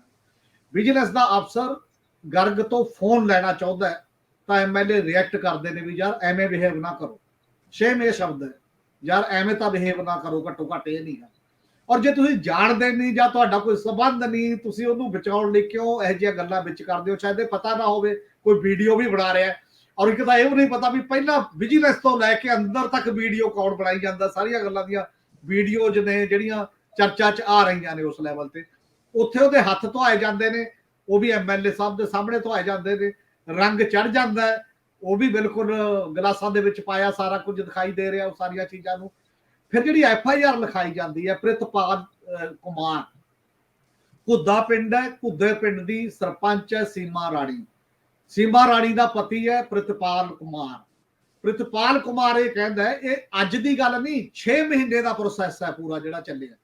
ਉਹ ਕਹਿੰਦਾ ਕਿ ਪਹਿਲੀ ਵਾਰ ਅਸੀਂ, ਕਿਉਂਕਿ ਸਾਡਾ ਕੰਮ ਕਰਾਏ ਹੋਏ ਸੀ ਜਿਹੜੇ ਵੱਖ-ਵੱਖ ਤੋਂ ਪੰਚਾਇਤਾਂ ਦੇ, ਉਹਨਾਂ ਦੀਆਂ ਪੇਮੈਂਟਾਂ ਕਰਨੀਆਂ ਸੀ, ਲੋਕ ਸਾਡਾ ਬਾਰ ਵੱਢ ਕੇ ਖਾਂਦੇ ਸੀ, ਮੇਰੀ ਪਤਨੀ ਪਰੇਸ਼ਾਨ ਸੀ, ਅਸੀਂ ਬੀਡੀਪੀਓ ਨੂੰ ਮਿਲਦੇ ਰਹੇ, ਰਾਜਨ ਨੂੰ, ਬੀਡੀਪੀਓ ਨੇ ਨਹੀਂ ਕੋਈ ਸਾਡੀ ਗੱਲ ਸੁਣੀ, ਤਾਂ ਪਹਿਲੀ ਵਾਰ ਅਸੀਂ ਦੋਨੋਂ ਪਤੀ ਪਤਨੀ ਐਮਐਲਏ ਨੂੰ ਮਿਲਦੇ ਆ, ਔਰ ਬਠਿੰਡਾ ਦਿਹਾਤੀ ਵਾਲਾ ਜਿਹੜਾ ਐਮਐਲਏ ਹੈ, ਔਰ ਇਸੇ ਐਮਐਲਏ ਨੂੰ ਮਿਲਿਆ। ਉਹਨਾਂ ਨੇ ਕਿਹਾ ਵੀ ਕੋਈ ਨਹੀਂ ਤੁਸੀਂ ਫੇਰ ਆ ਜਾਓ ਕਿਸੇ ਦਿਨ, ਮੇਰੇ ਪੀਏ ਵਗੈਰਾ ਬਾਕੀ ਬੰਦੇ ਵੀ ਹੋਣਗੇ, ਆਪਾਂ ਗੱਲ ਕਰਦੇ ਹਾਂ। ਫਿਰ ਉਹ ਅਕਤੂਬਰ 22 ਚ ਜਾਂਦੇ ਨੇ, ਇਹ ਅਕਤੂਬਰ 22 ਤੋਂ ਪਹਿਲਾਂ ਦੀ ਗੱਲ ਹੈ। ਫਿਰ ਅਕਤੂਬਰ 22 ਚ ਜਾਂਦੇ ਨੇ, ਸਾਰੀ ਮੈਂ ਐਫਆਈਆਰ ਦੀ ਇਬਾਰਤ ਦੱਸ ਰਿਹਾ ਜਿਹੜੀ ਉਹਦੇ ਚ ਹੈਗੀ ਹੈ। ਫਿਰ ਉੱਥੇ ਬੈਠੇ ਹੁੰਦੇ ਨੇ ਇਹ ਵੀ, ਉਹ ਕਹਿੰਦੇ ਤੁਸੀਂ ਦੱਸੋ ਹਾਂ ਕੀ ਗੱਲ ਹੈ। ਅਸੀਂ ਕਿਹਾ ਕਿ ਸਾਡੇ ਪੈਸੇ ਨੇ, ਉਹਦੀਆਂ ਪੇਮੈਂਟਾਂ ਕਰਵਾ ਦਿਓ। ਉਹ ਸਾਨੂੰ ਪੁੱਛਦੇ ਨੇ ਤੁਹਾਡੇ ਅਕਾਊਂਟ 'ਚ ਕਿੰਨੇ ਪੈਸੇ ਨੇ ਪੰਚਾਇਤ ਦੇ, ਤੇ ਪੰਚਾਇਤ ਦੇ ਅਕਾਊਂਟ 'ਚ ਦੱਸਿਆ ਜਾਂਦਾ 25 ਲੱਖ ਰੁਪਏ, ਪੇਮੈਂਟਾਂ 12-13 ਲੱਖ ਰੁਪਏ ਦੀਆਂ ਕਰਨੀਆਂ ਨੇ। ਤਾਂ ਇੱਕ ਸੌਦਾ ਹੁੰਦਾ ਹੈ ਕਿ 5 ਲੱਖ ਸਾਨੂੰ ਦੇ ਦਿਓ, ਤੁਹਾਡੀਆਂ ਪੇਮੈਂਟਾਂ ਕਰਾ ਦਿੰਦੇ ਆ ਵੀਡੀਓ ਨੂੰ ਕਹਿ ਕੇ। ਅਗਲੇ ਫਿਰ ਇੱਕ ਮੀਟਿੰਗ ਹੁੰਦੀ ਹੈ ਕਿ ਦੁਬਾਰਾ ਆਇਓ, ਹੁਣ ਵੀਡੀਓ ਨੂੰ ਵੀ ਸੱਦ ਲਾਂਗੇ। ਫਿਰ ਬੀਡੀਪੀਓ ਸੱਦਿਆ ਜਾਂਦਾ ਹੈ ਉਸੇ ਸਰਕਟ ਹਾਊਸ ਦੇ ਵਿੱਚ, ਤੇ ਬੀਡੀਪੀਓ ਆਉਂਦਾ, ਉਹਨਾਂ ਨੂੰ ਕਹਿ ਦਿੱਤਾ ਜਾਂਦਾ ਐਮਐਲਏ ਵੱਲੋਂ ਕਿ ਇਹਨਾਂ ਦੇ ਸਾਰੀਆਂ ਪੇਮੈਂਟਾਂ ਇਹਨਾਂ ਨੂੰ ਨਹੀਂ ਬਣਾਉਣਾ, ਬਾਕੀ ਸਾਡਾ ਆਪਣਾ ਹਿਸਾਬ ਕਿਤਾਬ ਅਲੱਗ ਹੈ, ਤੇ ਤੁਸੀਂ ਇਹਨੂੰ ਕਲੀਅਰ ਕਰੋ, ਇਹਨਾਂ ਦੀਆਂ ਪੇਮੈਂਟਾਂ ਕਰਾਓ। ਫਿਰ ਵੀ ਨਹੀਂ ਆਉਂਦਾ ਤੇ ਰਸਮੀ ਗਰਗ ਨੂੰ ਕਹਿੰਦੇ ਅਸੀਂ ਫੇਰ ਫੋਨ ਕਰਦੇ ਆ ਕਿ ਕਈ ਦਿਨ ਲੰਘ ਗਏ ਜੀ, ਦੱਸੋ ਕੀ ਹੈ। ਉਹ ਕਹਿੰਦੇ ਪਹਿਲਾਂ 1.5 ਲੱਖ ਰੁਪਈਆ ਸਾਡਾ ਹਿੱਸਾ ਬਣਦਾ ਉਹ ਦੇ ਦਿਓ, ਤੇ ਉਦੋਂ ਬਾਅਦ ਫਿਰ ਸ਼ੁਰੂ ਕਰਾਂਗੇ ਕਿਸ਼ਤਾਂ 'ਚ। ਉਹ ਪੇਮੈਂਟ ਤੋਂ ਬਾਅਦ ਉਹ ਕਹਿੰਦੇ 50,000 ਦਿੱਤਾ ਜਾਂਦਾ, ਤੇ ਸ਼ਾਮ ਨੂੰ ਜੇਈ ਚਲਾ ਜਾਂਦਾ, ਜਿਹੜੇ ਜੇਈ ਨੇ ਪ੍ਰੋਜੈਕਟਾਂ ਦਾ ਹਿਸਾਬ ਕਿਤਾਬ ਲਾ ਕੇ ਦੇਣਾ, ਤੇ 6 ਲੱਖ ਦੀ ਪੇਮੈਂਟ ਹੋ ਜਾਂਦੀ ਹੈ ਇੱਧਰ ਉੱਧਰ ਕਰਕੇ। ਫਿਰ ਦੁਬਾਰਾ ਬਾਕੀ ਦੇ ਬਚਦੇ ਨੇ ਜਿਹੜੇ ਪੈਸੇ, ਉਹਨਾਂ ਦੇ ਲਈ ਜਾਂਦੇ ਆ। ਤਾਂ ਜਦੋਂ ਚੌਥੀ ਵਾਰ ਜਾਂਦੇ ਆ ਐਮਐਲਏ ਨੂੰ ਮਿਲਣ, ਐਮਐਲਏ ਕਹਿੰਦਾ ਬਾਹਰ ਜਾ ਕੇ ਇਹਦੇ ਨਾਲ ਗੱਲ ਕਰ ਲਓ। ਚੌਥੀ ਵਾਰ ਉਹ ਵਾਰ ਹੈ ਕੱਲ ਦਾ ਵਾਰ, ਮਤਲਬ ਜਦੋਂ ਇਹ ਚੀਜ਼ਾਂ ਵਾਪਰਦੀਆਂ ਹੁੰਦੀਆਂ ਨੇ, ਇਸੇ ਦੌਰਾਨ ਉਹ ਵਿਜੀਲੈਂਸ ਕੋਲ ਜਾਂਦੇ ਨੇ, ਬਾਕੀ ਚੀਜ਼ਾਂ ਜਿਹੜੀਆਂ ਕਰਦੇ ਨੇ। ਤਾਂ ਉਹਦੇ ਤੋਂ ਬਾਅਦ ਉਹ ਕਹਿੰਦੇ ਨੇ ਬਾਹਰ ਜਾ ਕੇ ਤੁਸੀਂ ਇਹਦੇ ਨਾਲ ਗੱਲ ਕਰ ਲਓ, ਮੇਰਾ ਪੀਏ ਹੈ। ਉਹ ਬਾਰ-ਬਾਰ ਲਿਖਦੇ ਨੇ ਕਿ ਐਮਐਲਏ ਦਾ ਇਹ ਪੀਏ ਹੈ, ਐਮਐਲਏ ਦਾ ਪੀਏ ਹੈ। ਬਠਿੰਡੇ ਦੇ ਟੋਟਲ ਪੱਤਰਕਾਰ ਜਾਣਦੇ ਨੇ ਕਿ ਉਹ ਐਮਐਲਏ ਦੇ ਪੀਏ ਵਜੋਂ ਕੰਮ ਕਰਦਾ ਹੈ, ਤੇ ਸਾਰਿਆਂ ਨੂੰ ਮਤਲਬ ਇਹ ਜਿਵੇਂ ਓਪਨ ਸੀਕ੍ਰੇਟ ਹੈ, ਕੋਈ ਐ ਨਹੀਂ ਹੈ ਕਿ ਹੋ ਸਕਦਾ ਆਫੀਸ਼ੀਅਲ ਆਰਡਰ ਕੋਈ ਨਾ ਵੀ ਹੋਵੇ ਕਿ ਉਹ ਪੀਏ ਹੈ, ਪਰ ਜਿਹੜਾ ਉਹ ਕੰਮਕਾਜ ਕਰਨ ਦਾ ਤਰੀਕਾ ਹੈ ਉਹ ਉਹੀ ਦਿਖਾਈ ਦਿੰਦਾ ਜਦੋਂ ਸਾਰੇ ਲੋਕਾਂ ਨੂੰ ਪਤਾ ਹੋਵੇ। ਭਰੋਸਾ ਵੀ ਕਿਉਂ ਕਰੂਗਾ ਬਿਨਾਂ ਐਮਐਲਏ ਤੋਂ, ਜੇਕਰ ਉਹਦੇ ਨਾਲ ਨੇੜਤਾ ਨਾ ਹੋਵੇ ਜਾਂ ਬਾਕੀ ਦੀਆਂ ਗੱਲਾਂ ਹੋਣ। ਇਹ ਸਾਰੀਆਂ ਗੱਲਾਂ ਵਾਪਰਦੀਆਂ ਨੇ ਉਹਦੇ ਨਾਲ, ਤੇ ਬਾਹਰ ਜਾ ਕੇ 4 ਲੱਖ ਰੁਪਏ ਦੀ ਗੱਲ ਹੁੰਦੀ ਹੈ, ਤੇ ਉਹ 4 ਲੱਖ ਕਾਰ 'ਚ ਤੇ ਕੁਝ ਬੈਗ ਦੇ ਵਿੱਚ ਨੇ। ਇੰਨੇ ਨੂੰ ਵਿਜੀਲੈਂਸ ਆ ਜਾਂਦੀ ਹੈ, ਤੇ ਵਿਜੀਲੈਂਸ ਫਿਰ ਉਹ ਪ੍ਰੋਸੈਸ ਸ਼ੁਰੂ ਹੁੰਦਾ, ਹੱਥ ਧੁਆਉਣ ਦਾ, ਗੱਡੀ 'ਚੋਂ ਪੈਸੇ ਬਰਾਮਦ ਕਰਨ ਦਾ, ਫਿਰ ਆਉਣ ਦਾ। ਸਾਰੇ ਜਿਹੜੇ ਮਾਮਲੇ ਉਹ ਸਾਹਮਣੇ ਹੁੰਦੇ ਨੇ, ਐਮਐਲਏ ਦੀ ਮੌਜੂਦਗੀ 'ਚ ਵਾਪਰ ਰਹੇ ਨੇ ਉਹ ਸਾਰੀਆਂ ਦੀਆਂ ਸਾਰੀਆਂ ਜਿਹੜੀਆਂ ਚੀਜ਼ਾਂ। ਔਰ ਹੁਣ ਇੱਕ ਗੱਲ ਇਹ ਹੈ, ਉਹ ਸਾਰੇ ਮਾਮਲੇ ਦੇ ਵਿੱਚ ਜਿਹੜਾ ਕੰਪਲੇਨੈਂਟ ਹੈ, ਸ਼ਿਕਾਇਤ ਕਰਤਾ ਹੈ, ਉਹ ਠੱਗਿਆ ਮਹਿਸੂਸ ਕਰਦਾ। ਅੱਜ ਵੀ ਉਹਨੇ ਕਿਹਾ, ਉਹ ਕਹਿੰਦਾ ਵੀ ਫਿਰ ਜੇ ਐਮਐਲਏ ਤੇ ਕੋਈ ਆਂਚ ਹੀ ਨਹੀਂ ਆਉਣੀ ਤੇ ਉਹਦਾ ਕੋਈ ਮਤਲਬ ਹੀ ਨਹੀਂ ਹੈ ਸਾਡਾ, ਤਾਂ ਐਮਐਲਏ ਕਰਕੇ ਪੈਸੇ ਦਿੱਤੇ, ਐਮਐਲਏ ਹੀ ਕਹਿ ਰਿਹਾ ਸੀਗਾ, ਜੇ ਇਹਨੂੰ ਕਰਨਾ ਤਾਂ ਨਹੀਂ। ਔਰ ਜਿਹੜਾ ਹੈਗਾ ਵੀਡੀਓ ਐਮਐਲਏ ਨੇ ਪਾਤੀ, ਮੇਰਾ ਕੋਈ ਸੰਬੰਧ ਨਹੀਂ ਗਰਗ ਨਾਲ। ਗਰਗ ਵਿਜੀਲੈਂਸ ਵਾਲਿਆਂ ਨੂੰ ਇਹ ਕਹਿੰਦੇ ਦਿਖਾਈ ਦੇ ਰਹੇ ਨੇ, ਜਦੋਂ ਕਹਿੰਦੇ ਨੇ ਵੀ ਤੂੰ ਕਾਹਦੇ ਪੈਸੇ ਲਏ ਨੇ, ਉਹ ਕਹਿ ਰਿਹਾ ਕਿ ਮੈਂ ਇੱਕ ਕੰਪਨੀ ਚੋਂ ਰਿਟਾਇਰ ਹੋਇਆ, ਮੇਰਾ ਸਮਾਣੇ ਨੇੜੇ ਸਕੂਲ ਚੱਲਦਾ ਹੈ, ਇਹਨਾਂ ਦਾ ਕੋਈ ਪ੍ਰੋਜੈਕਟ ਸੀ ਪਿੰਡ ਦੇ ਵਿੱਚ, ਇਹ ਕਹਿੰਦੇ ਸਾਡੀ ਇਨਵੈਸਟਮੈਂਟ ਜ਼ਿਆਦਾ ਹੋ ਗਈ, ਮੇਰੇ ਤੋਂ 10 ਲੱਖ ਰੁਪਈਆ ਇਹਨਾਂ ਨੇ ਵਿਆਜ ਤੇ ਲਿਆ ਸੀ। ਹੁਣ ਉਹ ਵਿਆਜ ਦਾ ਵੀ ਕੋਈ ਡਾਕੂਮੈਂਟ ਹੋਏਗਾ, ਕੋਈ ਕਾਗਜ਼ ਪੱਤਰ ਹੋਏਗਾ ਜੇ ਲਿਆ ਹੋਏਗਾ। ਦੂਜੀ ਗੱਲ, ਸਾਡੇ ਸਿਸਟਮ ਦੇ ਵਿੱਚ 10 ਲੱਖ ਰੁਪਇਆ ਵਿਦਆਊਟ ਬੈਂਕਿੰਗ ਦੇ ਨੈਟਵਰਕ ਤੋਂ, ਆਫੀਸ਼ੀਅਲ ਆਨਲਾਈਨ ਤੋਂ ਹੋ ਨਹੀਂ ਸਕਦਾ। 10 ਲੱਖ ਦਾ ਉਹ ਐ ਤੁਸੀਂ ਕੈਸ਼ ਨਹੀਂ ਫੜਾ ਸਕਦੇ ਜਾ ਕੇ 10 ਲੱਖ ਕਿਸੇ ਵੀ ਮਾਮਲੇ ਨੂੰ, ਉਹਦਾ ਕਿਤੇ ਰਿਕਾਰਡ ਹੋਏਗਾ ਫਿਰ ਜੇਕਰ ਤੁਸੀਂ 10 ਲੱਖ ਦੀ ਗੱਲ ਕਰਦੇ ਹੋ। ਔਰ ਫਿਰ ਉਹ ਸਾਰੇ ਮਾਮਲੇ ਦੇ ਵਿੱਚ ਉਹ ਕੱਲੇ ਇਹੀ ਗਰਗ ਸਾਹਿਬ ਕਿਉਂ ਲੱਗੇ, ਕੋਈ ਪੰਚਾਇਤ ਐ ਮੰਗਦੀ ਦੇਖੀ ਹੈ ਪ੍ਰਾਈਵੇਟ ਪੈਸੇ ਕਿ ਮੇਰੇ ਪੈਸੇ ਉੱਥੇ ਖਰਚ ਹੋ ਗਏ ਨੇ, ਮੈਨੂੰ ਇੰਨੇ ਦੇ ਦਿਓ ਪ੍ਰਾਈਵੇਟ ਪੱਧਰ ਤੇ। ਪੰਚਾਇਤ ਤਾਂ ਉਹਨਾਂ ਤੋਂ ਲਈ ਬੈਠੀ ਹੈ ਜਿਨ੍ਹਾਂ ਦਾ 10-12 ਲੱਖ ਦੇਣਾ ਸੀ, ਉਹਨਾਂ ਤੋਂ ਉਧਾਰ ਸਮਾਨ ਚੱਕੀ ਬੈਠੀ ਹੈ, ਉਹਨਾਂ ਦੀ ਪੇਮੈਂਟ ਕਰਨੀ ਹੈ ਉਹਦੇ ਚੋਂ, ਤਾਂ ਉਹ 10 ਲੱਖ ਕਿੱਥੇ ਖਰਚ ਹੋਇਆ ਫਿਰ ਜੇ ਇਹ ਗੱਲ ਠੀਕ ਹੈ ਉਸ ਪੱਧਰ ਦੀ। ਇਸ ਲਈ ਕਿੰਨੀਆਂ ਹੀ ਗੱਲਾਂ ਨੇ। ਹੁਣ ਜੇਕਰ ਇੱਕ ਸਿਸਟਮ ਜੋੜ ਕੇ ਦੇਖਣਾ ਹੋਵੇ, ਕੀ ਵਿਜੀਲੈਂਸ ਨੇ ਐਮਐਲਏ ਦਾ ਫੋਨ ਵੀ ਲਿਆ, ਹਾਸਲ ਕੀਤਾ ਕਿ ਜਿਹੜੀਆਂ ਉਹਨਾਂ ਦੀਆਂ ਆਪਸ ਚ ਗੱਲਾਂ ਹੁੰਦੀਆਂ ਹੋਣਗੀਆਂ ਟੈਲੀਫੋਨ ਤੇ, ਚਾਹੇ ਉਹ ਸਰਪੰਚ ਦੇ ਨਾਲ ਹੋਵੇ, ਸਰਪੰਚ ਦੇ ਪਤੀ ਨਾਲ ਹੋਵੇ, ਗਰਗ ਨਾਲ ਹੋਵੇ, ਰਸਮੀ ਗਰਗ ਦੇ ਨਾਲ, ਜਾਂ ਐਮਐਲਏ ਦੀ ਆਪਸ ਚ, ਕੀ ਵੀਡੀਓ ਤੇ ਉਹ ਜਿਹੜੇ ਪੁਆਇੰਟਾਂ ਤੇ ਟਾਈਮਾਂ ਤੇ ਉਹ ਕਹਿ ਰਹੇ ਨੇ ਕਿ ਵੀਡੀਓ ਸੱਦਿਆ ਗਿਆ, ਉਹ ਟਾਈਮ ਤੇ ਸੀਸੀਟੀਵੀ ਕੈਮਰੇ ਹੋਣਗੇ, ਆਇਆ ਵੀਡੀਓ, ਉੱਥੇ ਤਾਲਮੇਲ ਹੋਇਆ, ਵੀਡੀਓ ਨਾਲ ਕਾਲ ਹੋਈ ਜਾਂ ਨਹੀਂ ਹੋਈ, ਇਹ ਸਾਰੀਆਂ ਇਨਵੈਸਟੀਗੇਸ਼ਨ ਦੀਆਂ ਗੱਲਾਂ ਨੇ। ਪਰ ਮੈਨੂੰ ਨਹੀਂ ਲੱਗਦਾ ਕਿ ਅਜੇ ਤੱਕ ਮੇਰੇ ਖਿਆਲ ਨਾਲ ਉਹਦਾ ਫੋਨ ਤਾਂ ਸਾਹਮਣੇ ਦਿਖ ਰਿਹਾ ਲਿਆ, ਜਿਹੜੇ ਜਿਹਨੂੰ ਅਕਿਊਜ਼ਡ ਕਿਹਾ ਗਿਆ, ਪਰ ਅਜੇ ਤੱਕ ਐਮਐਲਏ ਜਾਂ ਬਾਕੀ ਦਾ ਨਹੀਂ ਉਸ ਲੈਵਲ ਤੇ ਕਿਹਾ। ਹੁਣ ਜੇ ਇੱਕ ਬਿੱਲ ਪਾਵਰ ਦੇ ਤੌਰ ਤੇ, ਇੱਕ ਪਰਸੈਪਸ਼ਨ ਗੇਮ ਦੇ ਤੌਰ ਤੇ ਆਮ ਆਦਮੀ ਪਾਰਟੀ ਨੇ, ਜਿਵੇਂ ਚੀਫ ਮਿਨਿਸਟਰ ਕਹਿੰਦੇ ਨੇ ਕਿ ਅਸੀਂ ਲੈਵਲ ਨਹੀਂ ਦੇਖਦੇ, ਅਜੇ ਤੱਕ ਇੱਕ ਆਡੀਓ ਸੀ ਵਿਜੇ ਸਿੰਗਲੇ ਦੀ, ਆਡੀਓ ਅਜੇ ਤੱਕ ਵੀ ਲੋਕਾਂ ਨੇ ਨਹੀਂ ਦੇਖੀ, ਨਾ ਉਹ ਜਨਤਕ ਹੋਈ ਹੈ। ਤੇ ਜਿਹਨੂੰ ਚੀਫ ਮਿਨਿਸਟਰ ਨੇ ਕਹਿੰਦੇ ਨੇ ਬੁਲਾ ਕੇ ਕਹਿਤਾ ਤੇ ਫੜਾ ਦਿੱਤਾ ਗਿਆ ਕਿ ਅਸੀਂ ਆਹ ਕਰ ਰਹੇ ਹਾਂ, ਇਹਦੀਆਂ ਵੀਡੀਓਜ਼ ਨੇ ਜੀ 4 ਔਰ ਪੈਸੇ ਦਾ ਲੈਣ ਦੇਣ ਹੋ ਰਿਹਾ, ਤੁਹਾਡੇ ਬੈਠੇ ਹੋ ਰਿਹਾ, ਨਾ ਕਿ ਤੁਸੀਂ ਨਹੀਂ ਫੜ ਰਹੇ ਚਾਹੇ ਐਮਐਲਏ, ਪਰ ਉਹਦੇ ਬੈਠੇ ਉਹਦੀ ਮੌਜੂਦਗੀ 'ਚ ਬੰਦਾ ਫੜਿਆ ਜਾ ਰਿਹਾ ਸਾਰੇ, ਤੇ ਉਹਨੂੰ ਬਚਾਉਣ ਦੀ ਟਰਾਈ ਕਰਦਾ ਦਿਖਾਈ ਦੇ ਰਿਹਾ ਵੀ ਯਾਰ ਐਵੇਂ ਨਾ ਕਰੋ, ਬਿਹੇਵ ਠੀਕ ਕਰੋ, ਪੈਸਾ ਤਾਂ ਬਾਅਦ ਦੀ ਗੱਲ ਹੈ। ਤੇ ਇਸੇ ਤਰੀਕੇ ਦੇ ਨਾਲ ਸਰਾਰੀ ਦਾ ਮਾਮਲਾ ਹੈ, ਫੌਜਾ ਸਿੰਘ ਸਰਾਰੀ ਦਾ, ਉਹਦੀ ਵੀ ਇੱਕ ਆਡੀਓ ਟੇਪ ਆਉਂਦੀ ਹੈ, ਤੇ ਉਸ ਆਡੀਓ ਟੇਪ ਦੇ ਵਿੱਚ ਵੀ ਅਜੇ ਤੱਕ ਕਲੀਅਰ ਨਹੀਂ ਉਹ ਪੀਏ ਤੇ ਉਹਦੀ ਇੱਕ ਗੱਲ ਚੱਲ ਰਹੀ ਹੈ, ਆਪੋਜੀਸ਼ਨ ਨੇ ਰੌਲਾ ਪਾਇਆ, ਬਾਕੀਆਂ ਨੇ ਰੌਲਾ ਪਾਇਆ, ਉਹ ਵੀ ਤੁਹਾਨੂੰ ਮੰਤਰੀਸ਼ਿਪ ਤੋਂ ਹਟਾਉਣਾ ਹੀ ਪਿਆ ਕਿਸੇ ਨਾ ਕਿਸੇ। ਤਾਂ ਜੇ ਉਹ ਪਰਸੈਪਸ਼ਨ ਗੇਮ ਦਾ ਜਿਹੜਾ ਕੁਐਸਚਨ ਹੈ, ਇੱਥੇ ਮੈਨੂੰ ਲੱਗਦਾ ਪਰਸੈਪਸ਼ਨ ਗੇਮ ਦੇ ਵਿੱਚ ਆਮ ਆਦਮੀ ਪਾਰਟੀ ਦੀ ਸਰਕਾਰ ਸ਼ਾਇਦ ਪਿੱਛੇ ਹਟ ਰਹੀ ਹੈ, ਉਸ ਤਰੀਕੇ ਦੇ ਨਾਲ ਨਹੀਂ ਚੱਲ ਰਹੀ ਜਿਹੜੇ ਤਰੀਕੇ ਦੇ ਨਾਲ ਉਹ ਪਹਿਲਾਂ ਆਪਣਾ ਗੇਮ ਇਸ ਲੈਵਲ ਤੇ ਕਰਨਾ ਚਾਹੁੰਦੀ ਸੀ ਕਿਸੇ ਨਾ ਕਿਸੇ ਰੂਪ ਦੇ ਵਿੱਚ। ਸ਼ਾਇਦ ਉਹ ਇੰਨੇ ਆਪਣੇ ਮੋਹਰੇ ਖਰਾਬ ਨਹੀਂ ਕਰਨਾ ਚਾਹੁੰਦੀ, ਵਰਕਰਾਂ 'ਚ ਮੈਸੇਜ ਕਿਉਂ ਜਾਏਗਾ, ਕੀ ਜਾਏਗਾ, ਉਹ ਦਬਾਅ ਦਿਖਾਈ ਦੇ ਰਿਹਾ। ਇਹ ਇਬਾਰਤ ਜਿਹੜੀ ਔਨ ਰਿਕਾਰਡ ਇਬਾਰਤ ਹੈ, ਵੀਡੀਓ ਜਿੱਤੇ FIR ਦੇ ਵਿੱਚ ਦਰਜ ਹੈ। ਸਰਦਾਰ ਹਮੀਰ ਸਿੰਘ ਜੀ, ਤੁਸੀਂ ਪਹਿਲੀ ਗੱਲ ਤਾਂ ਇਹ ਕੀਤੀ ਵੀ ਸਰਪੰਚਨੀ ਦਾ ਹਰ ਜਗ੍ਹਾ ਘਰ ਵਾਲਾ ਹੀ ਆ ਰਿਹਾ।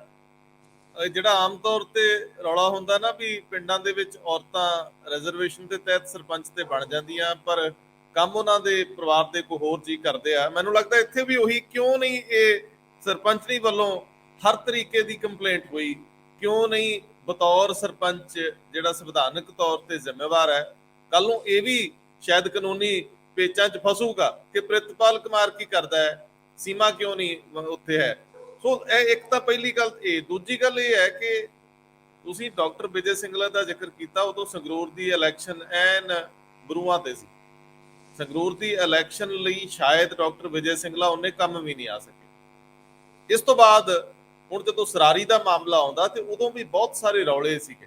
ਕੀ ਸਰਾਰੀ ਦੇ ਮਾਮਲੇ 'ਚ ਕਿਸੇ ਤਰ੍ਹਾਂ ਦੀ ਜਾਂਚ ਕਰਾਉਣੀ ਮੁਨਾਸਬ ਨਹੀਂ ਸੀ?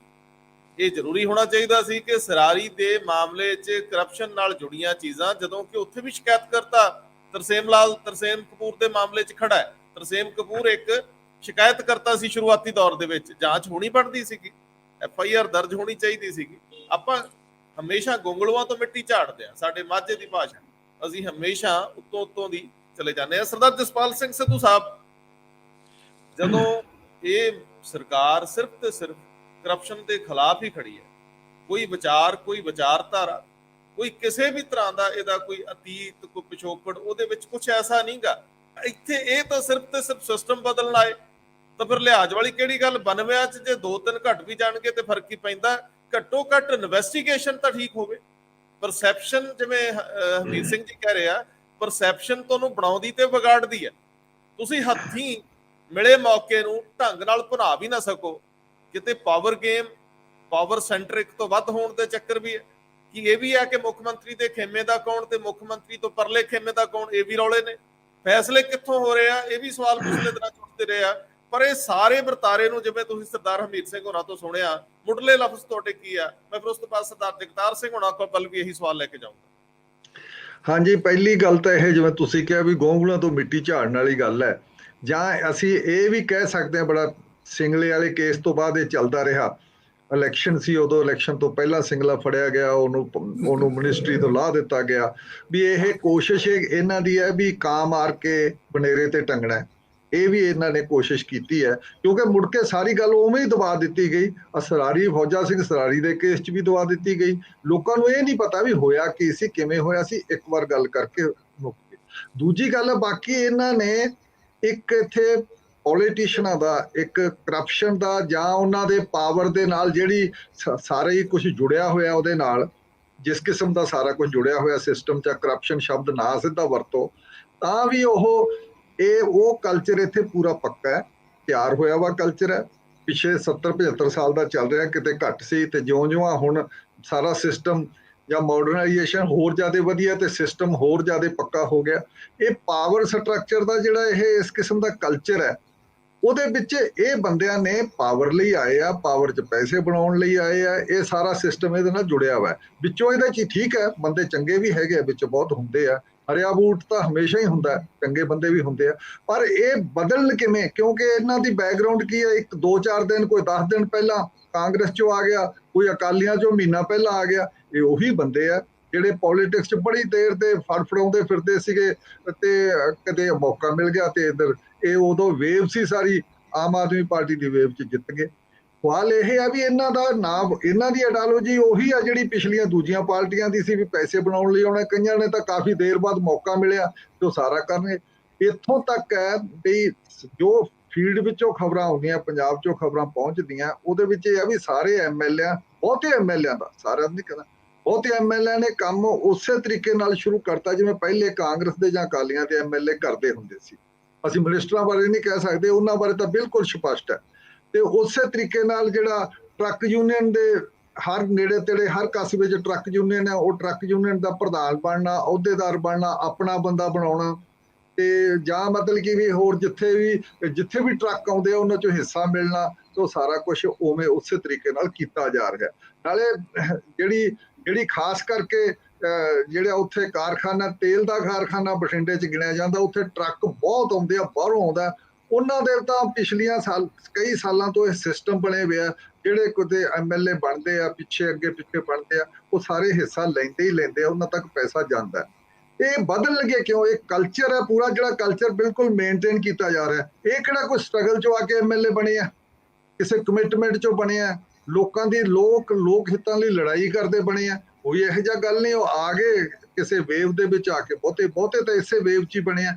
ਇਸ ਕਰਕੇ ਜੇ ਅਸੀਂ ਟੋਟਲ ਇਹ ਪਿਛਲੇ ਪਰਸਪੈਕਟਿਵ 'ਚ ਦੇਖੀਏ ਪਾ ਕੇ, ਤਾਂ ਸਾਡੇ ਇਹੀ ਹੋਇਆ, ਜਿਹੜੀਆਂ ਡਾਇਨੈਸਟੀਆਂ, ਪਰਿਵਾਰਵਾਦ ਆਇਆ, ਸਾਰਾ ਆਇਆ ਵੀ ਕਿਹੜਾ ਜਿਤਾ ਸਕਦਾ, ਕਿਹੜੇ ਬਹੁਤੇ ਪੈਸੇ ਇਕੱਠੇ ਕੀਤੇ ਆ, ਕਿਹੜਾ ਪਾਵਰ ਦੀ ਗ੍ਰਿਪ ਕਰਦਾ, ਪੈਸੇ ਨਾਲ ਕਿਹੜਾ ਜੋੜ ਕੇ ਬੈਠਾ।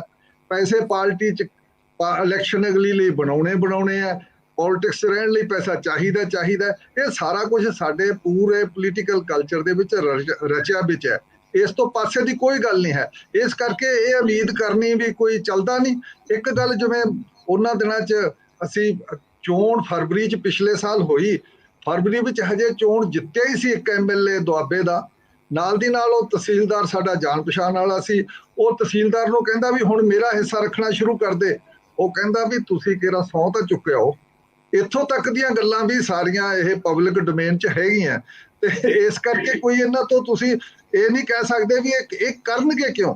ਥੋੜਾ ਜਿਹਾ ਲੈਫਟ ਦਾ ਵੀ ਕਿਸੇ ਵੇਲੇ, ਅੱਜ ਤਾਂ ਉਹ ਹੈ ਨਹੀਂ, ਕਿਸੇ ਵੇਲੇ ਹੁੰਦਾ ਸੀ ਵੀ ਉਸ ਐਮਐਲਏ ਐਮਪੀ ਦੀ ਪੈਸੇ ਕਿੰਨੇ ਆ ਉਹਦਾ ਵੀ ਕੇਰਾ ਪਾਰਟੀ ਕੋਲੇ ਜਾਂਦੇ ਸੀ। ਕਿਹੜਾ ਮਕਾਨ ਆ ਉਹ ਵੀ ਪਾਰਟੀ ਦਾ ਹੋ ਜਾਂਦਾ ਹੁੰਦਾ ਸੀ ਕੇਰਾ, ਪਿੱਛੋਂ ਕਿਵੇਂ ਇਹਨੂੰ ਕਿੰਨਾ ਹਿੱਸਾ ਦੇਣਾ, ਕੀ ਰੱਖਣਾ, ਉਹ ਵੇਲੇ ਸੀ। ਉਹਨਾਂ 'ਚ ਵੀ ਨਹੀਂ ਰਹੇ। ਇਹਨਾਂ ਤੋਂ ਤਾਂ ਤੁਸੀਂ ਉਮੀਦ ਹੀ ਨਹੀਂ ਕਰ ਸਕਦੇ। ਭਾਵੇਂ ਅਕਾਲੀਆਂ ਦੇ ਖੇਮੇ, ਭਾਵੇਂ ਆਮ ਆਦਮੀ ਪਾਰਟੀ ਦੇ ਖੇਮੇ 'ਚੋਂ ਆਇਆ, ਪਾਰਟੀ 'ਚੋਂ ਆਇਆ, ਚਾਹੇ ਇਹ ਕਾਂਗਰਸ 'ਚੋਂ ਆਇਆ। ਇਹ ਤਾਂ ਪੂਰਾ ਸਿਸਟਮ ਬਣਿਆ ਹੋਇਆ ਸਿਸਟਮ ਹੈ।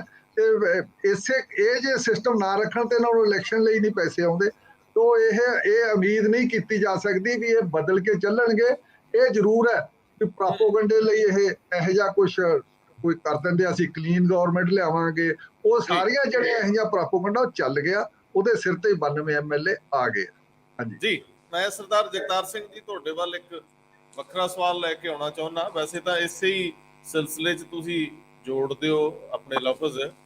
ਇੱਕ ਜਦੋਂ ਸਟ੍ਰਾਈਕ ਹੁੰਦੀ ਆ, PCS ਅਫਸਰ ਛੁੱਟੀ, ਸਮੂਹਿਕ ਛੁੱਟੀ ਤੇ ਚਲੇ ਜਾਂਦੇ ਆ, ਤੇ ਇਸ ਐਸੋਸੀਏਸ਼ਨ ਦੇ ਕੁਝ ਲੋਕ ਮੇਰੇ ਸੰਪਰਕ ਦੇ ਵਿੱਚ ਸੀ, ਕਿਉਂਕਿ ਅਸੀਂ ਲਗਾਤਾਰ ਬੋਲ ਰਹੇ ਸੀ ਇਹਨਾਂ ਮਾਮਲਿਆਂ 'ਚ, ਤੇ ਮੈਂ ਸਰਸਰੀ ਪੁੱਛਿਆ ਕਿ ਦਰਅਸਲ ਇਹ ਕਰਪਸ਼ਨ ਨੂੰ ਲੈ ਕੇ ਜਿਹੜੀਆਂ ਧਾਰਨਾਵਾਂ ਨੇ, ਇਹਦੇ ਉੱਤੇ ਤੁਸੀਂ, ਤੁਹਾਡਾ ਵਿਊ ਪੁਆਇੰਟ ਕੀ ਹੈ? ਤਾਂ ਹੈ ਨਾ ਜੀ, ਇਹ ਕਰਪਸ਼ਨ ਚੱਲਦੀ ਤਾਂ ਹੈਗੀ ਆ। ਉਦੋਂ ਨਰਿੰਦਰ ਸਿੰਘ ਧਾਲੀਵਾਲ ਫੜੇ ਹੋਏ ਸੀਗੇ, ਹੁਣ ਵੀ ਉਹ ਜ਼ਮਾਨਤ ਤੇ ਤਾਂ ਹੈ ਨਹੀਂ, ਅਜੇ ਅੰਦਰ ਹੀ ਨੇ ਜੁਡੀਸ਼ੀਅਲ ਕਸਟਡੀ ਦੇ ਵਿੱਚ।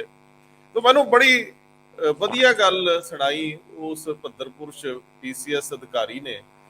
ਉਹ ਕਹਿੰਦੇ ਕਿ ਅਸੀਂ ਜਦੋਂ ਕਿਤੇ ਵੀ ਜਾਂਦੇ ਆ ਤੇ ਉੱਥੇ ਇੱਕ ਸਿਸਟਮ ਆਲਰੇਡੀ ਵਰਕ ਕਰ ਰਿਹਾ ਹੁੰਦਾ, ਤੇ ਉਹਦੇ ਵਿੱਚ ਕੁਝ ਵੀ ਮੰਗਣਾ ਜਾਂ ਕਰਨਾ ਕਰਾਉਣਾ ਨਹੀਂ ਪੈਂਦਾ। ਜੇ ਕੋਈ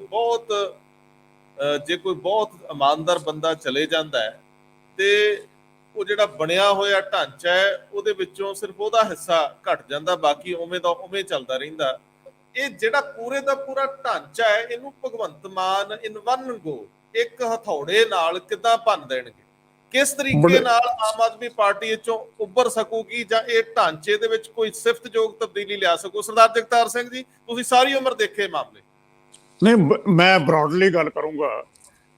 ਜਿਹੜਾ ਅੱਜ ਦੀ ਸਿਆਸਤ ਹੈ ਇਹ ਬਿਜ਼ਨਸ ਹੈ। ਪਹਿਲਾਂ ਤਾਂ ਕੈਂਡੀਡੇਟ ਟਿਕਟ ਲੈਣ ਵਾਸਤੇ ਪੈਸੇ ਖਰਚਦਾ, ਤੇ ਉਸ ਤੋਂ ਪਹਿਲਾਂ ਪਾਰਟੀ ਉਹ ਤੋਂ ਖਰਚੇ ਕਰਾਉਂਦੀ ਹੈ। ਜਿਹੜੇ ਕੋਈ ਵੇਰੀਅਸ ਫੰਕਸ਼ਨ ਹੁੰਦੇ ਹੈ, ਪਾਰਟੀ ਦੇ ਕਾਨਫਰੰਸਾਂ ਹੁੰਦੀਆਂ, ਲੱਖਾਂ ਰੁਪਏ ਖਰਚੇ ਜਾਂਦੇ ਹੈ। ਕਿ ਉਹ ਲੋਕਾਂ ਦੀ ਸੇਵਾ ਕਰਨ ਵਾਸਤੇ ਇਹਨੇ ਪੈਸੇ ਖਰਚ ਰਹੇ ਹੈ? ਜਿਹਨੇ ਪੈਸੇ ਖਰਚੇ ਹੈ ਉਹਨੇ ਰਿਟਰਨ ਵੀ ਲੈਣੀ ਹੈ। ਇਸ਼ੂ ਇਹ ਨਹੀਂ ਕਿ ਆਮ ਆਦਮੀ ਪਾਰਟੀ ਹੈ, ਅਕਾਲੀ ਦਲ ਹੈ, ਕਾਂਗਰਸ ਹੈ, BJP ਹੈ, ਕੋਈ ਵੀ ਹੈ। ਹਿੰਦੁਸਤਾਨ ਦੇ ਵਿੱਚ ਸਿਆਸਤ ਬਿਜ਼ਨਸ ਹੈ, ਸੋ ਉਹਨਾਂ ਨੇ ਪੈਸੇ ਖਰਚਣੇ ਹੈ। ਇਨਵੈਸਟਮੈਂਟ ਹੈ, ਇਨਵੈਸਟਮੈਂਟ ਕਰਨੀ ਹੈ, ਤੇ ਉਹਦੇ ਵਿੱਚੋਂ ਫਿਰ ਉਹਦੀ ਰਿਟਰਨ ਲੈਣੀ ਹੈ। ਕਰਪਸ਼ਨ ਅੱਜ ਕੱਲ੍ਹ ਰਿਟਰਨ ਹੈ।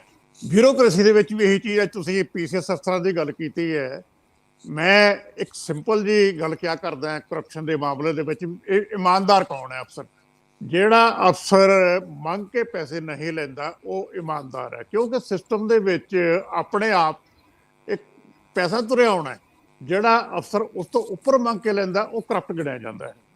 ਮੈਂ ਐਗਜ਼ਾਮਪਲ ਇੱਕ ਹੋਰ ਦੇਵਾਂਗਾ।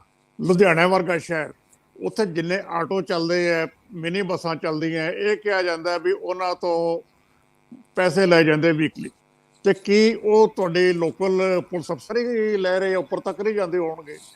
ਇਹ ਕਿਉਂ ਹੈ ਕਿ ਚੰਗੀ ਪੋਸਟ ਲੈਣ ਵਾਸਤੇ ਅਫਸਰਾਂ ਨੂੰ ਭੱਜ ਨੱਠ ਕਰਨੀ ਪੈਂਦੀ ਹੈ, ਲੌਬਿੰਗ ਕਰਨੀ ਪੈਂਦੀ ਹੈ? ਜੇ ਲੋਕਾਂ ਦੀ ਸੇਵਾ ਹੀ ਕਰਨੀ ਹੈ ਤੇ ਫਿਰ ਲੌਬਿੰਗ ਕਰਨ ਦੀ ਕੀ ਲੋੜ ਹੈ? ਜਦੋਂ ਮਿਨਿਸਟਰ ਬੰਦਾ ਬਣਦਾ ਹੈ ਉਹ ਕਿਉਂ ਲੌਬਿੰਗ ਕਰਦਾ ਕਿ ਮੈਨੂੰ ਮਹਿਕਮਾ ਚੰਗਾ ਮਿਲੇ, ਕਿਉਂ ਐਕਸਾਈਜ਼ ਟੈਕਸੇਸ਼ਨ ਮਿਲੇ, ਫੂਡ ਐਂਡ ਸਪਲਾਈ ਮਿਲੇ? ਇਹ ਇਨਬਿਲਟ ਹੈ ਸਾਰੀ ਗੱਲ ਦੇ ਵਿੱਚ। ਜਦੋਂ ਆਪਾਂ ਵਿੱਚ ਜਾਵਾਂਗੇ ਫਿਰ ਜਿਹੜੇ ਇਹ ਸਲੋਗਨ ਹੈ ਕਿ ਅਸੀਂ ਕਰਪਸ਼ਨ ਰਹਿਤ ਗੌਰਮੈਂਟ ਦਿਆਂਗੇ, ਇਹ ਸਿਰਫ ਇੱਕ ਝੂਠਾ ਨਾਰਾ ਲੱਗਦਾ, ਖੋਖੜੇ ਨਾਰੇ ਤੋਂ ਬਾਅਦ ਕੁਛ ਨਹੀਂ ਹੈ। ਫੈਕਟ ਇਹ ਹੈ ਕਿ ਕਰਪਸ਼ਨ ਜਿਹੜੀ ਹੈ ਸਿਸਟਮ ਦੇ ਵਿੱਚ ਇਨਬਿਲਟ ਹੈ। BJP ਨੈਸ਼ਨਲ ਲੈਵਲ ਤੇ ਇਹੀ ਨਾਰਾ ਦੇ ਕੇ ਆਈ ਸੀ। ਆਪ ਤਾਂ ਨਿਕਲੀ ਹੀ ਐਂਟੀ ਕਰਪਸ਼ਨ ਕੰਪੇਨ ਦੇ ਵਿੱਚੋਂ ਸੀ, ਔਰ ਇਸ ਪਾਰਟੀ ਦੀ ਕੰਪੇਨ ਉਹ ਵੀ ਜਿਹੜਾ ਉਹ ਥਿੰਕ ਟੈਂਕ ਹੈ ਉਹ RSS ਦਾ ਥਿੰਕ ਟੈਂਕ ਸੀ, ਉੱਥੋਂ ਹੀ ਨਿਕਲੀ ਸੀ। ਸੋ BJP ਦੀ 2014 ਦੀ ਇਲੈਕਸ਼ਨ ਤੇ ਆਪ ਦੀ ਕ੍ਰੀਏਸ਼ਨ ਦੋਵੇਂ ਐਂਟੀ ਕਰਪਸ਼ਨ ਕੰਪੇਨ ਦੇ ਵਿੱਚੋਂ ਸੀ। ਕਾਮਨ ਹੈਰੀਟੇਜ ਹੈ ਇਹਨਾਂ ਦੀ। ਲੇਕਿਨ ਹੁਣ ਐਲੀਗੇਸ਼ਨ ਤਾਂ ਲੱਗਣਗੇ। ਹੁਣ ਗੱਲ ਬਠਿੰਡੇ ਦੀ ਹੋ ਰਹੀ ਹੈ। ਇੱਕ MLA ਨੇ ਜੇ ਪੈਸੇ ਖਰਚ ਕੇ ਟਿਕਟ ਲਈ ਹੈ ਤੇ ਉਹ ਭਾਈ ਉਹਨੇ ਪੈਸੇ ਤਾਂ ਪੂਰੇ ਕਰਨੇ ਹੈ। ਹੁਣ ਕਰਪਸ਼ਨ ਦੋ ਤਰ੍ਹਾਂ ਦੀ ਹੈ, ਇੱਕ ਤਾਂ ਪਰਚੂਨ ਹੈ, ਜਿਵੇਂ ਇਹ ਬਠਿੰਡੇ ਵਾਲਾ ਕੇਸ ਹੈ, ਮੈਂ ਇਹਨੂੰ ਪਰਚੂਨ ਦੀ ਕਰਪਸ਼ਨ ਕਰਨਾ ਹੁੰਦਾ। ਇੱਕ ਤੁਹਾਡੀ ਸਟੇਟ ਲੈਵਲ ਤੇ ਹੈ, ਜਿਹੜੇ ਠੇਕੇ ਹੁੰਦੇ ਹੈ, ਜਿਹੜੇ ਇਹ ਵੱਡੇ ਕੰਮ ਹੁੰਦੇ ਹੈ, ਉਹਦੇ ਸਿੱਧਾ ਕੱਟਵਾ ਨਹੀਂ ਹੁੰਦਾ, ਸਾਰਿਆਂ ਨੂੰ ਪਤਾ, ਉਹ ਹਰ ਲੈਵਲ ਤੇ ਚੱਲਦਾ ਹੈ। ਹਾਂ, ਇੱਕ ਗੱਲ ਜ਼ਰੂਰ ਹੈ ਕਿ ਤੁਸੀਂ ਕਟਿੰਗ ਐਜ ਤੇ ਲੋਕਾਂ ਨੂੰ ਰਿਲੀਫ ਕਿੱਦਾਂ ਦੇ ਸਕਦੇ ਹੈ ਕਿ ਜਦੋਂ ਬੰਦਾ ਆਪਣਾ ਲਾਇਸੈਂਸ ਬਣਾਉਣ ਜਾਂਦਾ ਹੈ ਉੱਥੇ ਕਰਪਸ਼ਨ ਹੈ ਕਿ ਨਹੀਂ, ਉਹ ਖਤਮ ਹੋਈ ਕਿ ਨਹੀਂ। ਆਮ ਲੋਕ ਉੱਥੇ ਇਫੈਕਟਡ ਹੈ। ਕਿਸੇ ਵੱਡੀ ਸੜਕ, ਲੰਬੀ ਸੜਕ ਬਣਾਉਣ ਦੇ ਵਿੱਚ ਜਿਹੜਾ 100 ਕਰੋੜ ਦਾ ਠੇਕਾ ਹੈ, ਉਹਦੇ ਵਿੱਚੋਂ ਜੇ ਮਿਨਿਸਟਰ ਨੇ 10 ਕਰੋੜ ਲੈ ਲਿਆ, ਉਹ ਆਮ ਬੰਦੇ ਨੂੰ ਨਹੀਂ ਚੁੱਭਦਾ।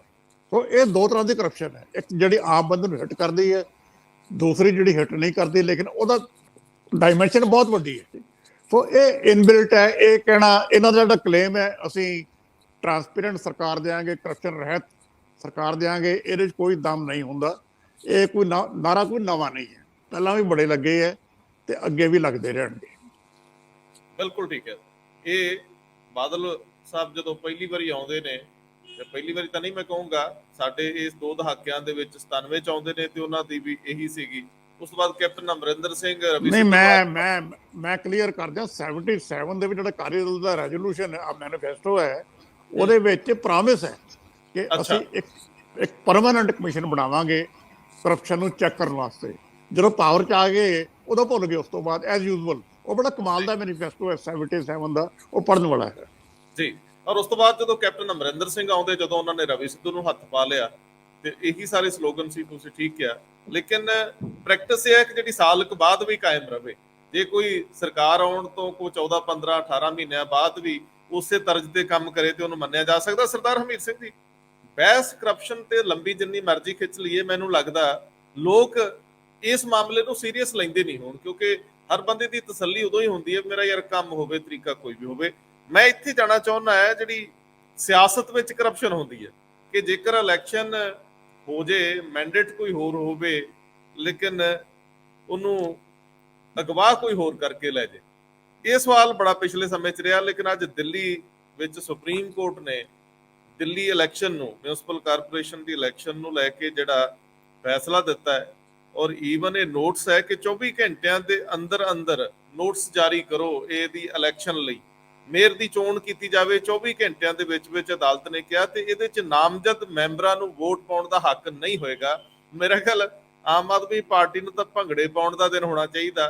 ਚੰਗੇ ਵਕਤ ਨੂੰ ਫੜ ਕੇ ਰੱਖੇ ਸੀ ਕਾਫੀ ਦੇਰ ਤੇ ਉੱਪਰਲੀ ਸੱਤਾ ਨੇ। ਇਹ ਵੈਸੇ ਖੇਡਦੇ ਤਾਂ ਨੂਰਾ ਕੁਸ਼ਤੀ ਰਹਿੰਦੇ ਨੇ, ਇਹ ਲੋਕਾਂ ਦੀ ਨਜ਼ਰ ਦੇ ਵਿੱਚ ਨੂਰਾ ਕੁਸ਼ਤੀ ਲੱਗਦੀ ਹੈ, ਪਰ ਮੈਨੂੰ ਲੱਗਦਾ ਅੰਦਰ ਹੀ ਅੰਦਰ ਟਕਰਾਅ ਵੀ ਬੜੇ ਨੇ। ਵੱਡੀ ਕੁਰਸੀ, ਛੋਟੀ ਕੁਰਸੀ, ਛੋਟੀ ਕੁਰਸੀ ਤੋਂ ਵੱਡੀ ਕੁਰਸੀ। ਇਸ ਗੇਮ ਨੂੰ ਜ਼ਰਾ ਕਿਵੇਂ ਦੇਖਿਆ ਤੁਸੀਂ? ਅੱਜ ਦੀ ਵੀ ਜ਼ਰਾ ਥੋੜੀ ਜਾਣਕਾਰੀ ਦੇ ਦਿਓ, ਉਹਦੇ ਤੇ ਟਿੱਪਣੀ ਵੀ ਦੇ ਦਿਓ ਜੀ। ਇੱਕ ਤਾਂ ਇੱਕੋ ਹੀ ਲਾਈਨ ਮੈਂ ਇਹ ਕਹਿਣੀ ਹੈ ਕਿ ਕਰਪਸ਼ਨ ਦਾ ਲੈਵਲ ਕੀ ਹੈ ਤੱਥ ਦੇ ਤੌਰ ਤੇ। 23 ਮਾਰਚ 2022 ਨੂੰ ਭਗਵੰਤ ਸਿੰਘ ਮਾਨ ਨੇ ਖਟਕੜ ਕਲਾਂ 'ਚ ਇੱਕ ਟੋਲ ਫ੍ਰੀ ਨੰਬਰ ਜਾਰੀ ਕੀਤਾ ਸੀਗਾ, ਜਿਹਦਾ 9501 200 200 ਲਗਾਤਾਰ ਇੱਕ ਨੰਬਰ ਸੀ। ਤੇ ਉਸ ਨੰਬਰ ਤੇ 4 ਮਹੀਨਿਆਂ ਦੇ ਵਿੱਚ 3 ਲੱਖ ਤੋਂ ਵੱਧ ਕੰਪਲੇਂਟ ਆ ਗਈ ਸੀ। ਔਰ 3 ਲੱਖ ਤੋਂ ਵੱਧ ਕੰਪਲੇਂਟ ਆਉਣ ਦਾ ਮਤਲਬ ਹੈ ਤੁਸੀਂ ਕਰਪਸ਼ਨ ਦਾ ਲੈਵਲ ਹੇਠਲੇ ਪੱਧਰ ਤੇ ਜਿਹੜੇ ਲੋਕਾਂ ਨੇ ਆਮ ਕੀਤੀ ਦੇਖ ਸਕਦੇ ਹੋ। ਉਹਦਾ ਬਣਿਆ ਕੀ, ਕਿਸੇ ਨੂੰ ਕੁਝ ਨਹੀਂ ਪਤਾ, ਕਿਹਦੇ ਖਿਲਾਫ ਕਿੰਨੀ ਕਾਰਵਾਈ ਹੋਈ, ਕਿੰਨਿਆਂ ਖਿਲਾਫ ਕੁਝ ਹੋਇਆ। ਲੋਕਾਂ ਨੂੰ ਇਹ ਵੀ ਦੱਸਣ ਦੀ ਲੋੜ ਪੈਂਦੀ ਹੈ ਬਾਰ-ਬਾਰ। ਮੇਰਾ ਖਿਆਲ ਹਰ ਮਹੀਨੇ ਪ੍ਰੈਸ ਕਾਨਫਰੰਸ ਕਰਕੇ ਦੱਸਣਾ ਚਾਹੀਦਾ ਕਿ ਇੰਨੀਆਂ ਕੰਪਲੇਂਟਸ ਆਈਆਂ ਸੀ, ਆਹ ਝੂਠੀ ਪਾਈ ਗਈ, ਆਹ ਸੱਚੀ ਪਾਈ ਗਈ, ਇਨਕੁਆਰੀ ਤੋਂ ਬਾਅਦ ਆ ਬੰਦਿਆਂ ਦੇ ਖਿਲਾਫ ਗੱਲ ਕੀਤੀ ਗਈ, ਜੋ ਵੀ ਚੀਜ਼ਾਂ। ਔਰ ਇਦੋਂ ਅਗਲੀ ਗੱਲ ਇਹ ਹੈ ਕਿ ਜਿਹੜਾ ਪੋਲੀਟੀਕਲ ਕਰਪਸ਼ਨ ਦਾ ਓਵਰਆਲ ਰਿਵਿਊ ਹੈ। ਤੁਸੀਂ ਦੇਖੋ ਕਿ ਜਿੰਨੇ ਥਾਵਾਂ ਤੇ ਵੀ ਅਸੈਂਬਲੀਆਂ ਟੁੱਟੀਆਂ ਨੇ, ਕਿੰਨੇ ਥਾਂ ਤੇ, ਚਾਹੇ ਉਹ ਅਰੁਣਾਚਲ ਦਾ ਮਾਮਲਾ, ਉਹ ਕਰਨਾਟਕ ਦਾ ਮਾਮਲਾ ਸੀ, ਉਹ ਗੋਆ ਦਾ ਮਾਮਲਾ ਸੀ, ਉਹ ਮਹਾਰਾਸ਼ਟਰ ਦਾ ਮਾਮਲਾ ਸੀ, ਉਹ ਮੱਧ ਪ੍ਰਦੇਸ਼ ਦਾ ਮਾਮਲਾ ਸੀ, ਜਿੰਨੇ ਵੀ ਪਹਿਲਾਂ ਫਤਵਾ ਕੋਈ ਹੋਰ ਆਇਆ ਬਾਅਦ ਚ ਟੁੱਟੀਆਂ ਨੇ। ਤੇ ਇੱਕ ਤਾਂ ਬੱਸਾਂ ਭਰ ਭਰ ਕੇ ਵੱਡੇ ਵੱਡੇ ਹੋਟਲਾਂ 'ਚ ਉਹਨਾਂ ਸਟੇਟਾਂ 'ਚ ਲੈ ਕੇ ਜਾਂਦੇ ਨੇ ਜਿੱਥੇ ਕਿਤੇ ਮੇਰਾ ਆਪਣਾ ਸਰਕਾਰ ਹੈ, ਮੇਰੇ ਦੋਸਤਾਂ ਦੀ ਸਰਕਾਰ ਹੈ, ਜੋ ਵੀ ਹੈ। ਇਹਦਾ ਮਤਲਬ ਕੀ ਹੈ? ਇਖਲਾਕੀ ਤੌਰ ਤੇ ਪੋਲੀਟੀਕਲ ਕਲਾਸ ਇੰਨੀ ਬੌਣੀ ਹੋ ਚੁੱਕੀ ਹੈ ਕਿ ਉਹਨੂੰ ਜਰਗਮਾਰ ਬਣਾਏ ਤੋਂ ਬਿਨਾਂ ਡਰ ਲੱਗਿਆ ਰਹਿੰਦਾ ਕਿ ਇਹ ਬੰਦਾ ਤਾਂ ਜੇ ਚੱਕ ਲਿਆ ਬਦਲੀ ਜਾਊਗਾ, ਅੱਗੇ ਜਾ ਕੇ ਜਦੋਂ ਇਹਨੇ ਅੰਦਰ ਵੋਟ ਪਾਉਣੀ ਹੈ ਜਾਂ ਇਹ ਡਰਾ ਲਿਆ ਜਾਊਗਾ ਜਾਂ ਇਹ ਖਰੀਦ ਲਿਆ ਜਾਊਗਾ। ਇਹ ਓਵਰਆਲ ਮੰਨਿਆ ਪ੍ਰਵਾਨਾ ਮਤਲਬ ਪੈਮਾਨਾ ਹੋ ਗਿਆ ਸਾਡੀਆਂ ਸਾਰੀਆਂ ਪਾਰਟੀਆਂ 'ਚ।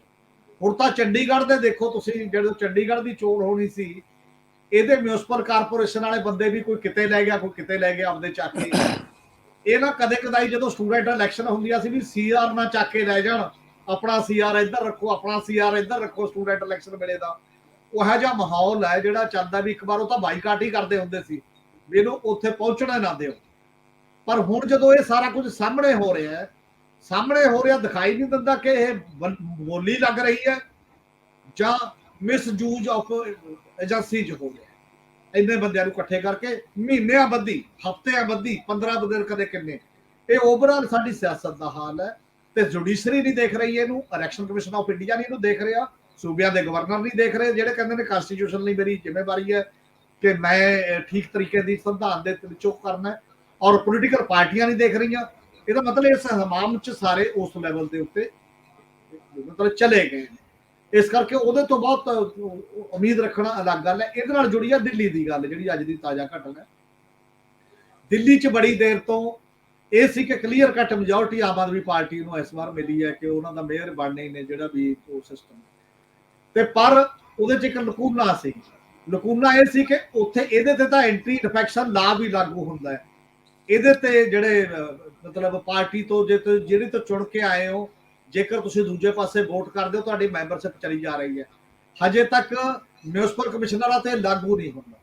ਤਾਂ ਇੱਕ ਤਾਂ ਇਹ ਕਰ ਲਿਆ ਵੀ ਜਿਹੜੇ ਨੋਮੀਨੇਟ ਹੋਣੇ ਨੇ ਤੁਹਾਡੇ ਬੰਦੇ, ਨੋਮੀਨੇਟ ਨਾਰਮਲੀ ਗਵਰਨਮੈਂਟ ਕਰਦੀ ਆ, ਉੱਥੇ ਦੀ ਹੋਮ ਮਿਨਿਸਟਰੀ ਕਰਦੀ ਆ, LG ਕਰਦਾ ਹੈ, ਇਹ ਕਹਿ ਦੋ ਉਹਦੇ ਥਰੂ ਕਰਦੀ ਹੈ। ਤਾਂ ਸਾਰੇ ਨੋਮੀਨੇਟ ਕਰਕੇ 5-7 ਇੱਧਰ ਉੱਧਰੋਂ ਤੋੜ ਕੇ ਮੇਅਰ ਵੀ ਆਪਣਾ ਬਣਾ ਲਈਏ, ਫਿਰ ਜਾ ਕੇ ਇਹ ਇੱਕ ਤਰੀਕਾਕਾਰ ਸੀ ਉਹਦਾ। ਤੇ ਸੁਪਰੀਮ ਕੋਰਟ ਤੱਕ ਮਾਮਲਾ ਜਾਂਦਾ। ਸੁਪਰੀਮ ਕੋਰਟ ਨੇ ਕਹਿਤਾ ਕਿ ਨਹੀਂ, ਨੋਮੀਨੇਟਡ ਬੰਦਾ ਵੋਟ ਨਹੀਂ ਪਾ ਸਕੂਗਾ, ਪਹਿਲਾਂ ਮੇਅਰ ਚੁਣੋ, ਉਸ ਤੋਂ ਬਾਅਦ ਨੋਮੀਨੇਟ ਕਰਿਓ ਜੇ ਕਰਨੇ ਨੇ, ਜਾਂ ਪਹਿਲਾਂ ਨੋਮੀਨੇਟ ਕਰ ਲਓ ਪਰ ਵੋਟ ਦਾ ਰਾਈਟ ਨਹੀਂ ਰੱਖਦਾ। ਤੇ ਅੱਜ ਇਹ ਬੜੀ ਬੱਲੇ ਬੱਲੇ ਕੇਜਰੀਵਾਲ ਉਹਨਾਂ ਨੇ ਟਵੀਟ ਕੀਤਾ ਵੀ ਕਮਾਲ ਹੈ, ਸੁਪਰੀਮ ਕੋਰਟ ਸਾਹਮਣੇ ਤਾਂ ਨਤਮਸਤਕ ਆ। ਪਰ ਜਦੋਂ ਕਿਤੇ ਉਹਨਾਂ ਦੇ ਖਿਲਾਫ ਉਸੇ ਕੋਰਟ 'ਚ ਚਲਾ ਜਾਂਦਾ ਕੋਈ ਮਾਮਲਾ, ਫਿਰ ਉਹ ਦੂਜੇ ਤਰ੍ਹਾਂ ਹੋ ਜਾਂਦਾ। ਇੱਕ ਇੱਕ ਕੇਸ 'ਚ ਰਾਹਤ ਲਈ ਸਾਨੂੰ ਸੁਪਰੀਮ ਕੋਰਟਾਂ ਤੱਕ ਜਾਣਾ ਪੈਂਦਾ ਹੈ। ਥੋੜੀ ਮਾਮਲੇ 'ਚ ਮਤਲਬ ਪੋਲੀਟੀਕਲ ਐਗਜੈਕਟਿਵ ਜਿਹੜੀ ਹੈ ਉਹ ਇਸ ਹੱਦ ਤੱਕ ਫਲॉप ਸ਼ੋ ਦਿਖਾ ਰਹੀ ਹੈ ਕਿ ਅਸੀਂ ਆਪਣੇ ਮਾਮਲੇ ਆਪ ਨਜਿੱਠਣ ਦੇ ਕਾਬਲ ਨਹੀਂ ਆ, ਜਿਹੜੇ ਆਪਣੀਆਂ ਚੋਣਾਂ ਕਰਨ ਦੇ ਆਪ ਕਾਬਲ ਨਹੀਂ ਹੈ, ਆਪਣੇ ਬੈਠ ਕੇ ਹੱਲ ਕਰਨ ਦੇ ਕਾਬਲ ਨਹੀਂ ਆ। ਤਾਂ ਲੋਕਾਂ ਦੀ ਡਿਵੈਲਪਮੈਂਟ, ਸੰਵਿਧਾਨ ਦੇ ਮੁਤਾਬਕ ਚੱਲਣਾ, ਵਿਕਾਸ ਕਰਾਉਣਾ, ਇਹ ਤਾਂ ਬੜੇ ਮਤਲਬ ਫਿਰ ਐ ਜੇ ਲੱਗਦਾ ਕਿ ਹਲਕੇ ਜੇ ਨਾਰੇ ਨੇ, ਇਹਨਾਂ ਦੇ ਪੰਤ ਵਾਲੀ ਗੱਲ ਨਹੀਂ ਨਾ। ਸਰਦਾਰ ਸਿੱਧੂ ਸਾਹਿਬ, ਜਸਪਾਲ ਸਿੰਘ ਜੀ, ਹਾਂਜੀ, ਆਪਣੀ ਫਿਰ ਟਿੱਪਣੀ ਦੇ ਦਿਓ। ਕੇਜਰੀਵਾਲ ਸਾਹਿਬ ਦਾ ਤੇ ਜਸ਼ਨ ਦਾ ਦਿਨ ਹੈ, ਜਦੋਂ ਕਿਤੇ ਸੁਪਰੀਮ ਕੋਰਟ ਬਾਂਹ ਮਰੋੜ ਲੈਂਦੀ ਆ, ਉਸ ਦਿਨ ਸਾਨੂੰ ਲੱਗਦਾ ਵੀ ਇਹ ਕੇਂਦਰ ਨੇ ਦਖਲ ਦੇ ਦਿੱਤਾ। ਸਾਨੂੰ ਕੋਰਟਾਂ ਵੀ ਆਪਣੀ ਸਹੂਲਤ ਅਨੁਸਾਰ ਹੀ ਸਟੇਟਮੈਂਟ ਲਈ ਸਾਨੂੰ ਉੱਧਰ ਔਲਣਾ ਪੈਂਦਾ। ਕੀ ਕਹਿੰਦੇ? ਤੇ ਲੈਫਟੀਨੈਂਟ ਗਵਰਨਰ ਦਾ ਜਦੋਂ ਉਸ ਨੂੰ ਜ਼ਿਆਦਾ ਪਾਵਰਾਂ ਦੇਤੀਆਂ ਤੇ ਬਸ ਸੁਪਰੀਮ ਕੋਰਟ ਚਲੇ ਗਏ, ਉਹ ਲਟਕ ਰਿਹਾ ਕੇਸ ਅਜੇ, ਤੇ ਉੱਥੇ ਚੁੱਪ ਹੈ ਵੀ ਆਪ ਹੀ ਚੁੱਪ ਕਰਕੇ ਬਹਿ ਗਏ। ਇਹੀ ਹੈ ਜਿਹੜਾ ਸੁਪਰੀਮ ਕੋਰਟ ਕਦੇ ਰਾਹਤ ਦੇਤੀ ਕਦੇ ਨਾ ਦੇਤੀ, ਇਹੀ ਚੱਲਦਾ ਇਹਨਾਂ ਦਾ। ਤੇ ਇਹ ਕੋਈ ਪੋਲੀਟੀਕਲ ਲੈਵਲ ਉੱਤੇ ਜਿਹੜੀ ਸੈਟਲਮੈਂਟ ਹੋਣੀ ਚਾਹੀਦੀ ਹੈ ਉਹ ਸਾਡੇ ਸਿਸਟਮ ਵਿੱਚ ਸਮਰੱਥਾ ਨਹੀਂ ਰਹਿ ਗਈ। ਪੋਲੀਟੀਕਲ ਸਿਸਟਮ ਅੱਜ ਦੇ ਵਿੱਚ ਕਈ ਕਿਸੇ ਬਾਰਡਰ ਦਾ ਫੈਸਲਾ ਕਰਨਾ, ਉਹ ਵੀ ਜਿਹੜਾ ਆਪ ਨਹੀਂ ਕਰ ਸਕਦੀ ਪੋਲੀਟਿਕਸ, ਉਹ ਕੋਰਟ 'ਚ ਲੈ ਜਾਂਦੇ ਆ। ਤੇ ਆਪਣੀ ਇਹ ਐਸਕੇਪੇਜ ਮੈਂ ਬਚਣਾ ਹੁੰਦਾ ਹੈ ਵੀ ਅਸੀਂ ਬਚੀਏ, ਸਾਡੇ ਤੋਂ ਕੋਈ ਸਾਡਾ ਵੋਟ ਬੈਂਕ ਹੈ ਜਿਹੜਾ ਇਧਰੋਂ ਨਾ ਖਰਾਬ ਹੋ ਜੇ, ਇਧਰੋਂ ਨਾ ਖਰਾਬ ਹੋ ਜੇ। ਇਸ ਲਈ ਸਾਰਾ ਕੁਝ ਇਹ ਕੋਰਟ ਦੇ ਪਾਦਾ, ਕੋਰਟ 'ਚ ਲਟਕਦਾ ਰਹਿੰਦਾ ਸਾਰਾ ਕੁਝ। ਪੰਜਾਬ ਦੇ ਤਾਂ ਕਿੰਨੇ ਹੀ ਮਸਲੇ ਕੋਰਟ 'ਚ ਲਟਕਦੇ ਨੇ, ਪਾਣੀਆਂ ਤੋਂ ਲੈ ਕੇ ਕੋਈ ਮਸਲਾ ਨਹੀਂ ਹੁਣ ਤੱਕ ਹੱਲ ਹੋਇਆ। ਤੇ ਇਸ ਕਰਕੇ ਸਾਰਾ ਕੁਝ ਬਾਰਡਰਾਂ ਦਾ, ਪਾਣੀਆਂ ਦਾ, ਸਾਰਾ ਕੁਝ ਸੁਪਰੀਮ ਕੋਰਟ। ਸਿੱਧੂ ਸਾਹਿਬ, ਸਵਾਲ ਤਾਂ ਇਹ ਵੀ ਹੈ, ਸਾਡੇ ਤੇ ਇੱਥੇ ਰੌਲਾ ਪੈ ਗਿਆ ਕਿ ਜਿੰਨੇ ਵੀ ਪਾਵਰ ਪਰਚੇਜ ਐਗਰੀਮੈਂਟਸ ਨੇ ਉਹਨਾਂ ਦੇ ਉੱਤੇ ਵਾਈਟ ਪੇਪਰ ਲਿਆਓ ਜੀ, ਉਹਨਾਂ ਤੇ ਨੋਟਸ ਜਾਰੀ ਕਰੋ। ਮੈਨੂੰ ਪਤਾ ਲੱਗਿਆ ਕਿ ਪਿਛਲੇ 10, 12, 15 ਸਾਲਾਂ ਚੇਂਜ ਹੁੰਦਾ ਰਿਹਾ ਵੀ ਪਹਿਲਾਂ ਉਹ ਜਿਹੜੇ ਪ੍ਰਾਈਵੇਟ ਪਲੇਅਰ ਸੀ, ਥਰਮਲ ਪਲਾਂਟਸ ਵਾਲੇ, ਉਹਨਾਂ ਨੂੰ ਸੱਦ ਲਿਆ ਜਾਂਦਾ ਸੀ, ਨਾਲ ਹੀ ਕਹਿਤਾ ਜਾਂਦਾ ਸੀ ਕਿ ਰੌਲਾ ਬੜਾ ਪੈਂਦਾ ਜੇ ਅਸੀਂ ਕੁਝ ਕੀਤਾ, ਅਸੀਂ ਤੁਹਾਨੂੰ ਨੋਟਿਸ ਕੱਢ ਦਿਆਂਗੇ, ਤੁਸੀਂ ਕੋਰਟ ਚਲੇ ਜਾਓ, ਅਸੀਂ ਤੁਹਾਡੇ ਪੈਸੇ ਘਟਾਉਣ ਦੀ ਗੱਲ ਕਰਾਂਗੇ, ਤੁਸੀਂ ਕੋਰਟ ਚਲ ਜਾਓ, ਅਸੀਂ ਉੱਥੇ ਆਪਣਾ ਵਕੀਲ ਖਿਲਾਰ ਕੇ ਕਹਿ ਦਿਆਂਗੇ ਵੀ ਨਹੀਂ ਕੋਈ ਗੱਲ ਨਹੀਂ। ਸੋ ਬਹੁਤ ਸਾਰੇ ਫੈਸਲੇ ਸਰਕਾਰਾਂ ਇਸ ਤਰੀਕੇ ਨਾਲ ਵੀ ਲੈ ਲੈਂਦੀਆਂ ਕਿ ਦੇਖੋ ਜੀ ਸਾਡੇ ਕੋਲ ਤਾਂ ਹੋ ਨਹੀਂ ਸਕਦਾ, ਤੁਸੀਂ ਕੋਰਟ 'ਚ ਜਾ ਕੇ ਉੱਥੋਂ ਫੈਸਲਾ ਕਰਾ ਲਿਆ, ਉੱਥੇ ਸਾਡਾ ਵਕੀਲ ਉਹਨਾਂ ਜ਼ੋਰਦਾਰ ਸਟੈਂਡ ਨਹੀਂ ਲਊਗਾ। ਮੈਨੂੰ ਲੱਗਦਾ ਇਹ ਵੀ ਤਰੀਕੇ ਬਣਾਏ ਜਾਣ। ਦੇਖੋ ਸਾਨੂੰ ਪਤਾ ਹੀ ਹੈ ਵੀ ਪਿਛਲੀਆਂ 2 ਸਰਕਾਰਾਂ 'ਚ ਤਾਂ ਨੂਰਾ ਕੁਸ਼ਤੀ ਰਹੀ ਹੈ ਸਾਰਾ ਕੁਝ, ਇਹਨਾਂ ਨਾਲ ਵੀ ਅੰਦਰੋਂ ਅੰਦਰ ਹੀ ਸਾਰਾ ਕੁਝ ਹੈ। ਇਹ ਜਿਹੜੀ ਇਸ ਕਿਸਮ ਤੇ ਮਿਲ ਕੇ ਚੱਲਿਆ ਜਾਂਦਾ ਤੇ ਬਾਕੀ ਸਾਰਾ ਹਰ ਇੱਕ ਨੂੰ ਪੈਸੇ ਕੰਪਨੀਆਂ ਦਿੰਦੀਆਂ ਤੇ ਉਹ ਗਾਹਾਂ ਵਾਲਿਆਂ ਨੂੰ ਵੀ ਦੇ ਦਿੰਦੀਆਂ ਸਾਰਾ ਕੁਝ। ਇਸ ਕਰਕੇ ਚੱਲਦਾ ਰਹਿੰਦਾ, ਕੁਝ ਨਹੀਂ ਵਿਕੇਟ ਕਰ ਸਕਦੇ, ਨਾ ਉਹ ਖਾਲੀ ਕਰ ਸਕਦੇ। ਸਵਾਲ ਇਹ ਹੈ ਵੀ ਮੋਟੇ ਜਿਹੇ ਲੈਵਲ ਤੇ ਅਸੀਂ ਜੇ ਇਸ ਨੂੰ ਥਿਊਰੀ ਦੇ ਲੈਵਲ ਤੇ ਵੀ ਦੇਖਣਾ ਹੋਵੇ, ਇਹ ਸਿਸਟਮ ਵਿੱਚ ਅਸੀਂ ਨਾ ਵੀ ਉਹ ਵੀ ਕਿਸੇ ਦੀ ਆਈਡੀਓਲੋਜੀ ਨਾ ਯੂਜ਼ ਕਰੀਏ। ਇਹ ਜਿਹੜਾ ਸਿਸਟਮ ਹੈ ਕੈਪੀਟਲਿਸਟਿਕ ਸਿਸਟਮ ਹੈ, ਇਹਦੇ ਵਿੱਚ ਇਨਬਿਲਟ ਹੈ ਕਰਪਸ਼ਨ, ਤੇ ਖਾਸ ਕਰਕੇ ਜਿਹੜੇ ਏਸ਼ੀਆ ਦੇ ਵਿੱਚ ਉਹ ਤਾਂ ਬਹੁਤ ਜ਼ਿਆਦਾ ਕਰਪਸ਼ਨ ਹੈ। ਹੋਰ ਜਿਹੜੇ ਥੋੜ੍ਹੀਆਂ ਐਡਵਾਂਸ ਮੁਲਕ ਹੈ ਜਿੱਥੇ ਪੈਸਾ ਪੂਸਾ ਪਹਿਲਾਂ ਉਹਨਾਂ ਨੇ ਇਕੱਠਾ ਕੀਤਾ ਵਾ, ਉੱਥੇ ਉਹਨਾਂ ਨੇ ਜਿਹੜੀ ਥੱਲੇ ਵਾਲੀ ਲਾਈਫ ਹੈ ਉਹ ਕਲੀਨ ਕਰਤੀ ਹੈ। ਉੱਪਰ ਉਹਨਾਂ ਦੇ ਹਜੇ ਵੀ ਸਾਰਾ ਕੁਝ ਬਾਹਮ ਰੋੜ ਕੇ ਹੀ ਹੁੰਦਾ ਉਹਨਾਂ ਦਾ। ਬਾਹਰ ਜਦੋਂ ਕਿਤੇ ਵੱਡੇ ਥਾਂ ਤੇ ਕੀਤੇ ਜਾਂਦੇ ਆ, ਉਹ ਵੱਡੀਆਂ ਤਾਕਤਾਂ ਜਿਹੜੀਆਂ ਬਾਹ ਮਰੋੜ ਕੇ ਹੀ ਕਰਦੀਆਂ ਸਾਰਾ ਕੁਝ, ਜਿਹੜਾ ਟ੍ਰੇਡ ਦੀਆਂ ਟਰਮ ਆਪਣੇ ਹੱਕ 'ਚ ਕਰਾਉਂਦੀਆਂ ਬਾਹ ਮਰੋੜ ਕੇ। ਬਾਕੀ ਥੱਲੇ ਵਾਲਾ ਸਿਸਟਮ ਉਹਨਾਂ ਨੇ ਕਲੀਨ ਰੱਖਿਆ, ਜਿਹਦਾ ਸਾਡੇ ਬੰਦਿਆਂ ਨੂੰ ਭੁਲੇਖਾ ਪੈਂਦਾ ਜੀ ਕੈਨੇਡਾ 'ਚ ਕੋਈ ਕਰਪਸ਼ਨ ਨਹੀਂ ਜੀ, ਅਮਰੀਕਾ 'ਚ ਥੱਲੇ ਕੋਈ ਕਰਪਸ਼ਨ ਨਹੀਂ, ਕੰਮ ਕਰੋ ਹੋ ਜਾਂਦੇ ਆ। ਹੁਣ ਸਾਡੇ ਵਾਲਿਆਂ ਨੇ ਉਹੀ ਤਰੀਕਾ ਵਰਤਿਆ। ਜਦੋਂ ਸਾਡੇ ਹੁਣ ਕਿਸੇ ਨੇ ਫਰਦ ਲੈਣੀ ਹੈ ਜ਼ਮੀਨ ਦੀ, ਤੁਰਤ ਮਿਲ ਜਾਂਦੀ ਹੈ। ਕਿਸੇ ਦਾ ਛੋਟਾ ਛੋਟਾ ਕੰਮ ਹੈ, ਸਾਰਾ ਇਹਨਾਂ ਨੂੰ ਪਤਾ ਲੱਗ ਗਿਆ ਵੀ 25 26 ਜਿਹੜੀਆਂ 27 ਛੋਟੀਆਂ ਛੋਟੀਆਂ ਸਰਵਿਸਿਜ਼ ਹੈ ਉਹ ਤਾਂ ਕਲੀਨ ਕਰ ਦਿਓ। ਇਹਨਾਂ ਕਿ ਇਹਨਾਂ ਨੇ ਉਹਨਾਂ ਤੋਂ ਤਰੀਕਾ ਸਿੱਖਣ ਦੀ ਗੱਲ ਆ। ਬਾਕੀ ਸਾਰੇ ਨੂੰ ਉਵੇਂ ਰੱਖੋ, ਤੇ ਤਾਂ ਕਿ ਲੋਕਾਂ ਨੂੰ ਲੱਗੇ ਵੀ ਅਸੀਂ ਬੜੇ ਸਪਸ਼ਟ ਹੈ, ਜਿਹੜਾ ਕਿ ਅਕਾਲੀ ਗਵਰਨਮੈਂਟ ਨੇ ਕੀਤਾ ਸੀਗਾ। ਇਹ ਵੀ ਤਰੀਕਾ ਕੀਤਾ ਜਾ ਰਿਹਾ, ਇਹ ਇੱਕ ਤਰੀਕੇ ਦਾ ਨਵਾਂ ਤਰੀਕਾ ਸਾਰਾ ਕੱਢਣ ਦਾ ਆਪਦਾ ਇਹੀ ਤਰੀਕਾ ਕੀਤਾ ਗਿਆ। ਹਾਂਜੀ, ਤੁਹਾਡਾ ਮਤਲਬ ਹੈ ਕਿ 5-700 ਰੁਪਏ ਦੇ ਲੈਣ ਦੇਣ ਨੂੰ ਬੰਦ ਕਰ ਦਿਓ, ਬੰਦ ਕਰ ਦਿਓ। ਹਾਂ, ਈਵਨ ਇੱਥੇ ਟਰਾਂਸਫਰਸ ਤੋਂ ਲੈ ਕੇ ਨਿਯੁਕਤੀਆਂ ਤੱਕ ਦੀ ਬੰਦ ਕਰਕੇ, ਫਿਰ ਜਿਹੜੇ ਮੈਗਾ ਪ੍ਰੋਜੈਕਟ ਆਉਣੇ ਸ਼ੁਰੂ ਹੋਏ, ਫਿਰ ਜਿਹੜੀਆਂ ਰੀਅਲ estate ਦੀਆਂ ਕਾਰੋਬਾਰੀ ਕੰਪਨੀਆਂ ਤਾਂ ਆਉਣਾ ਸ਼ੁਰੂ ਹੋਇਆ, ਫਿਰ ਉਹਦੇ ਵਿੱਚ ਹਿੱਸਾ ਪੱਤੀਆਂ ਦੀ ਗੱਲ ਹੋਈ ਕਿ ਚਲੋ ਇਹ ਵੀ ਇੱਕ ਤਰੀਕੇ ਨਾਲ ਹੀ ਹੈ ਕਿ 2 ਨੰਬਰ ਦਾ ਪੈਸਾ 1 ਨੰਬਰ ਚ ਲਾਓ। ਇਸੇ ਤਰੀਕੇ ਨਾਲ ਸਰਦਾਰ ਜਗਤਾਰ ਸਿੰਘ ਜੀ ਜਦੋਂ ਪਾਰਲੀਮੈਂਟ ਦੇ ਵਿੱਚ ਸਵਾਲ ਪੁੱਛਣ ਲਈ, ਲੌਬਿੰਗ ਕਰਨ ਲਈ, ਬਿੱਲ ਲਿਆਉਣ ਲਈ, ਚੀਜ਼ਾਂ ਕਰਨ ਲਈ ਜੇ, ਔਰ ਜਿਹੜਾ ਕੇਂਦਰੀ ਬਜਟ ਤੋਂ ਲੈ ਕੇ ਸਟੇਟਾਂ ਦੇ ਬਜਟ ਤੋਂ ਪਹਿਲਾਂ ਜਿਹੜੀ ਲੌਬਿੰਗ ਹੁੰਦੀ ਆ, ਇਹਨਾਂ ਸਾਰੀਆਂ ਚੀਜ਼ਾਂ ਨੂੰ ਵੀ ਜਦੋਂ ਅਸੀਂ ਦੇਖਦੇ ਹਾਂ ਤਾਂ ਇਹ ਇੱਕ ਵੱਖਰੇ ਪੱਧਰ ਤੇ ਚਲੇ ਜਾਂਦਾ ਸਾਰਾ ਕੁਝ ਅਨੈਤਿਕਤਾ ਵਾਲਾ। ਗੱਲ ਇਹ ਹੈ ਕਿ ਜੇ ਤੁਸੀਂ ਚੀਨ ਵਰਗਾ ਮੁਲਕ ਵੀ ਲਓ ਨਾ, ਉੱਥੇ ਵੀ ਹਾਈ ਲੈਵਲ ਤੇ ਕਰਪਸ਼ਨ ਹੈ। ਕੇਸ ਸਾਹਮਣੇ ਆ ਚੁੱਕੇ, ਉੱਥੇ ਗ੍ਰਿਫਤਾਰੀਆਂ ਹੋਈਆਂ। ਜਾਪਾਨ ਦੇ 2 ਪ੍ਰਾਈਮ ਮਿਨਿਸਟਰ ਕਰਪਸ਼ਨ ਦੇ ਕੇਸ ਦੇ ਵਿੱਚ ਬਾਹਰ ਹੋਏ। ਅਮਰੀਕਾ ਦੇ ਵਿੱਚ ਕਰਪਸ਼ਨ ਲੀਗਲਾਈਜ਼ਡ ਹੈ, ਮਲਟੀਨੈਸ਼ਨਲ ਕੰਪਨੀਆਂ ਸਾਰਾ ਕੁਝ ਪੇ ਕਰਦੀਆਂ। ਹਾਂ, ਥੱਲੇ ਸਿਸਟਮ ਕਲੀਨ ਹੈ। ਹੁਣ ਟੈਕਨੋਲੋਜੀ ਜਿਹੜੀ ਨਵੀਂ ਆ ਗਈ, ਉਹਨੇ ਜਿਹੜੀ ਹੇਠਲੇ ਪੱਧਰ ਦੀ ਕਰਪਸ਼ਨ ਸੀ ਉਹ ਸਾਫ਼ ਕਰਤੀ ਹੌਲੀ ਹੌਲੀ। ਜਦੋਂ ਥੱਲੇ IT ਇੰਟਰੋਡਿਊਸ ਹੋ ਗਈ ਆਮ ਆਦਮੀ ਨੂੰ ਰਿਲੀਫ ਦੇਣ ਦੇ ਵਾਸਤੇ, ਉਹ ਲੈਵਲ ਕਲੀਅਰ ਹੋ ਗਿਆ। ਗੱਲ ਹੁਣ ਵੱਡੀ ਹੈ। ਹੁਣ ਜਿਵੇਂ ਇਸ ਵੇਲੇ ਹਿੰਦੁਸਤਾਨ ਚਲਾਉਣਾ ਪੈ ਰਿਹਾ ਅਡਾਨੀ ਵਰਸਸ ਮੋਦੀ, ਹੁਣ ਇਹ ਹੈ ਕੀ ਅਲਟੀਮੇਟਲੀ, ਉਹਦੇ ਪਿੱਛੇ ਕੀ ਹੈ? ਤੇ ਇਹ ਹਾਈ ਲੈਵਲ ਦੀ ਜਿਹੜੀ ਕਰਪਸ਼ਨ ਹੈ, ਆਪਾਂ ਉਹਦੀ ਗੱਲ ਕਰਦੇ ਹਾਂ। ਪੰਜਾਬ ਦੀ ਸਮੱਸਿਆ ਇਹਨਾਂ ਵਿਚਾਰਿਆਂ ਦੀ ਇਹ ਹੈਗੀ ਹੈ ਕਿ ਜਿਹੜੇ ਬੰਦੇ ਪਹਿਲੀ ਵਾਰੀ MLA ਬਣੇ ਹੈ, ਉਹਨਾਂ ਨੂੰ ਹਜੇ ਤਜਰਬਾ ਨਹੀਂ ਵੀ ਕਰਪਸ਼ਨ ਕਰਨੀ ਕਿਵੇਂ ਹੈ। 5 ਸਾਲ ਕੱਟ ਲੈਣਗੇ, ਜੇ ਮੁੜ ਕੇ ਫਿਰ ਜਿੱਤ ਕੇ ਆ ਗਏ, ਫਿਰ ਇਹਨਾਂ ਦੀ ਐਕਸਪਰਟੀਜ਼ ਹੋ ਜਾਏਗੀ, ਫਿਰ ਐਵੇਂ ਛੋਟੀ ਛੋਟੀ ਗੱਲ ਤੇ ਫੜੇ ਨਹੀਂ ਜਾਣਗੇ। ਇਹ ਸਭ ਨੂੰ ਪਤਾ ਹੈ ਕਿ ਮੰਡੀ 'ਚੋਂ ਕਿੰਨਾ ਪੈਸਾ ਜਾਂਦਾ ਹੈ। ਫੂਡ ਦੇ ਵਿੱਚੋਂ MLA ਲੋਕਲ ਮੰਡੀ 'ਚੋਂ ਕਿੰਨਾ ਪੈਸਾ ਲੈਂਦਾ ਹੈ। ਦਿਸ ਇਜ਼ ਨੋਨ ਐਵਰੀਵੇਅਰ, ਕੋਈ ਐਸੀ ਗੱਲ ਨਹੀਂ ਜੀ। ਸੋ ਜਦ ਤੱਕ ਉਹ ਸਿਸਟਮ ਸਾਰਾ ਕਲੀਨ ਨਹੀਂ ਹੁੰਦਾ ਤੇ ਕਰਪਸ਼ਨ ਇਹ ਟਾਪ ਲੈਵਲ ਤੇ ਤਾਂ ਰਹਿਣੀ ਹੈ। ਜਿਹੜੀ ਗੱਲ ਮੈਂ ਪਹਿਲਾਂ ਕੀਤੀ ਹੈ ਕਿ ਸਿਆਸਤ ਬਿਜ਼ਨਸ ਹੈ, ਲੋਕਾਂ ਦੀ ਸੇਵਾ ਨਹੀਂ, ਭਾਵੇਂ ਨਾਰਾ ਭਗਤ ਸਿੰਘ ਦਾ ਹੋਵੇ ਜਾਂ ਕਿਸੇ ਹੋਰ ਦਾ ਹੋਵੇ। ਇਹ ਸਿਸਟਮ ਇਸ ਤਰ੍ਹਾਂ ਹੀ ਚੱਲੇਗਾ। ਹਾਂ, ਲੋਅਰ ਲੈਵਲ ਤੇ ਸਿਸਟਮ ਕਲੀਨ ਹੋਵੇ, ਟਾਪ ਲੈਵਲ ਤੇ ਹੋਈ ਜਾਵੇ, ਆਮ ਆਦਮੀ ਉਹਦੇ ਬਾਰੇ ਬਹੁਤ ਨਹੀਂ ਹੁੰਦਾ। ਤੁਸੀਂ ਬਿਲਕੁਲ ਠੀਕ ਕਹਿ ਰਹੇ ਹੋ, ਲੇਕਿਨ ਕਿਉਂਕਿ ਜਦੋਂ ਥੱਲੇ ਦੀ ਕਰਪਸ਼ਨ ਮੁੱਕ ਜਾਊਗੀ, ਲੋਕ ਸੁਚੇਤ ਹੋ ਜਾਣਗੇ। ਜਿਸ ਤਰੀਕੇ ਨਾਲ ਸੋਸ਼ਲ ਮੀਡੀਆ ਦਾ ਜ਼ਮਾਨਾ ਹੈ, ਮੈਨੂੰ ਲੱਗਦਾ ਹੈ ਕਿ ਹੁਣ ਸਿਆਸਤਦਾਨ ਨੂੰ ਸਿਆਸਤਦਾਨ ਕਟਹਿਰੇ 'ਚ ਲਿਆ ਰਿਹਾ। ਹੁਣ ਬਿਊਰੋਕ੍ਰੇਸੀ ਵੀ ਬਹੁਤ ਜਗ੍ਹਾ ਨੰਗੀ ਹੋ ਰਹੀ। ਬਹੁਤ ਦੇਰ ਸ਼ਾਂਤ ਰਹਿਣੇ ਨਹੀਂ ਮਾਮਲੇ, ਜਾਂ ਤਾਂ ਸੁਧਰ ਜਾਣਗੇ ਜਾਂ ਕਲੈਪਸ ਕਰ ਜੂਗਾ ਸਿਸਟਮ, ਇੱਕ ਨਵੇਂ ਤਰੀਕੇ ਨਾਲ ਅਮਰਜ ਹੋਊਗਾ, ਪਰ ਉਹਦੀ ਉਮੀਦ ਕੋਈ ਨਹੀਂ, ਸੰਭਾਵਨਾ ਕੋਈ ਨਹੀਂ। ਏਡੇ ਵੱਡੇ ਬਦਲਾਅ ਤੋਂ ਬਾਅਦ ਵੀ ਅਸੀਂ ਗੱਲਾਂ ਕਰਪਸ਼ਨ ਦੀਆਂ ਹੀ ਕਰ ਰਹੇ ਹਾਂ। ਇੰਨੇ ਵੱਡੇ ਬਦਲਾਅ ਤੋਂ ਬਾਅਦ ਅਜੇ ਵੀ ਰੌਲੇ ਉਹੀ ਨੇ, ਤੇ ਫਿਰ ਹੋਰ ਕਿਹੜੀ ਉਮੀਦ ਦੀ ਗੱਲ ਕਰੀਏ? ਕੋਈ ਨਾ ਤਾਂ ਸ਼ਖਸੀ ਇਨਕਲਾਬੀ ਮਿਲਦਾ ਇੱਥੇ, ਤੇ ਨਾ ਕੋਈ ਵਿਚਾਰਧਾਰਾ ਮਿਲਦੀ। ਮੈਨੂੰ ਲੱਗਦਾ ਪੰਜਾਬੀਆਂ ਨੂੰ ਗੁਜ਼ਾਰਾ ਕਰਨਾ ਪੈਣਾ, ਜਾਂ ਫਿਰ ਹਵਾਈ ਜਹਾਜ਼ ਦੀਆਂ ਟਿਕਟਾਂ ਮਹਿੰਗੀਆਂ ਹੁੰਦੀਆਂ ਰਹਿਣੀਆਂ, ਕਿਉਂਕਿ ਹਵਾਈ ਜੱਡਿਆਂ ਤੇ ਸਾਡੀਆਂ ਭੀੜਾਂ ਵੱਧਦੀਆਂ ਹੀ ਰਹਿਣੀਆਂ। ਬਹੁਤ ਮਿਹਰਬਾਨੀ, ਬਹੁਤ ਧੰਨਵਾਦ। ਧੰਨਵਾਦ।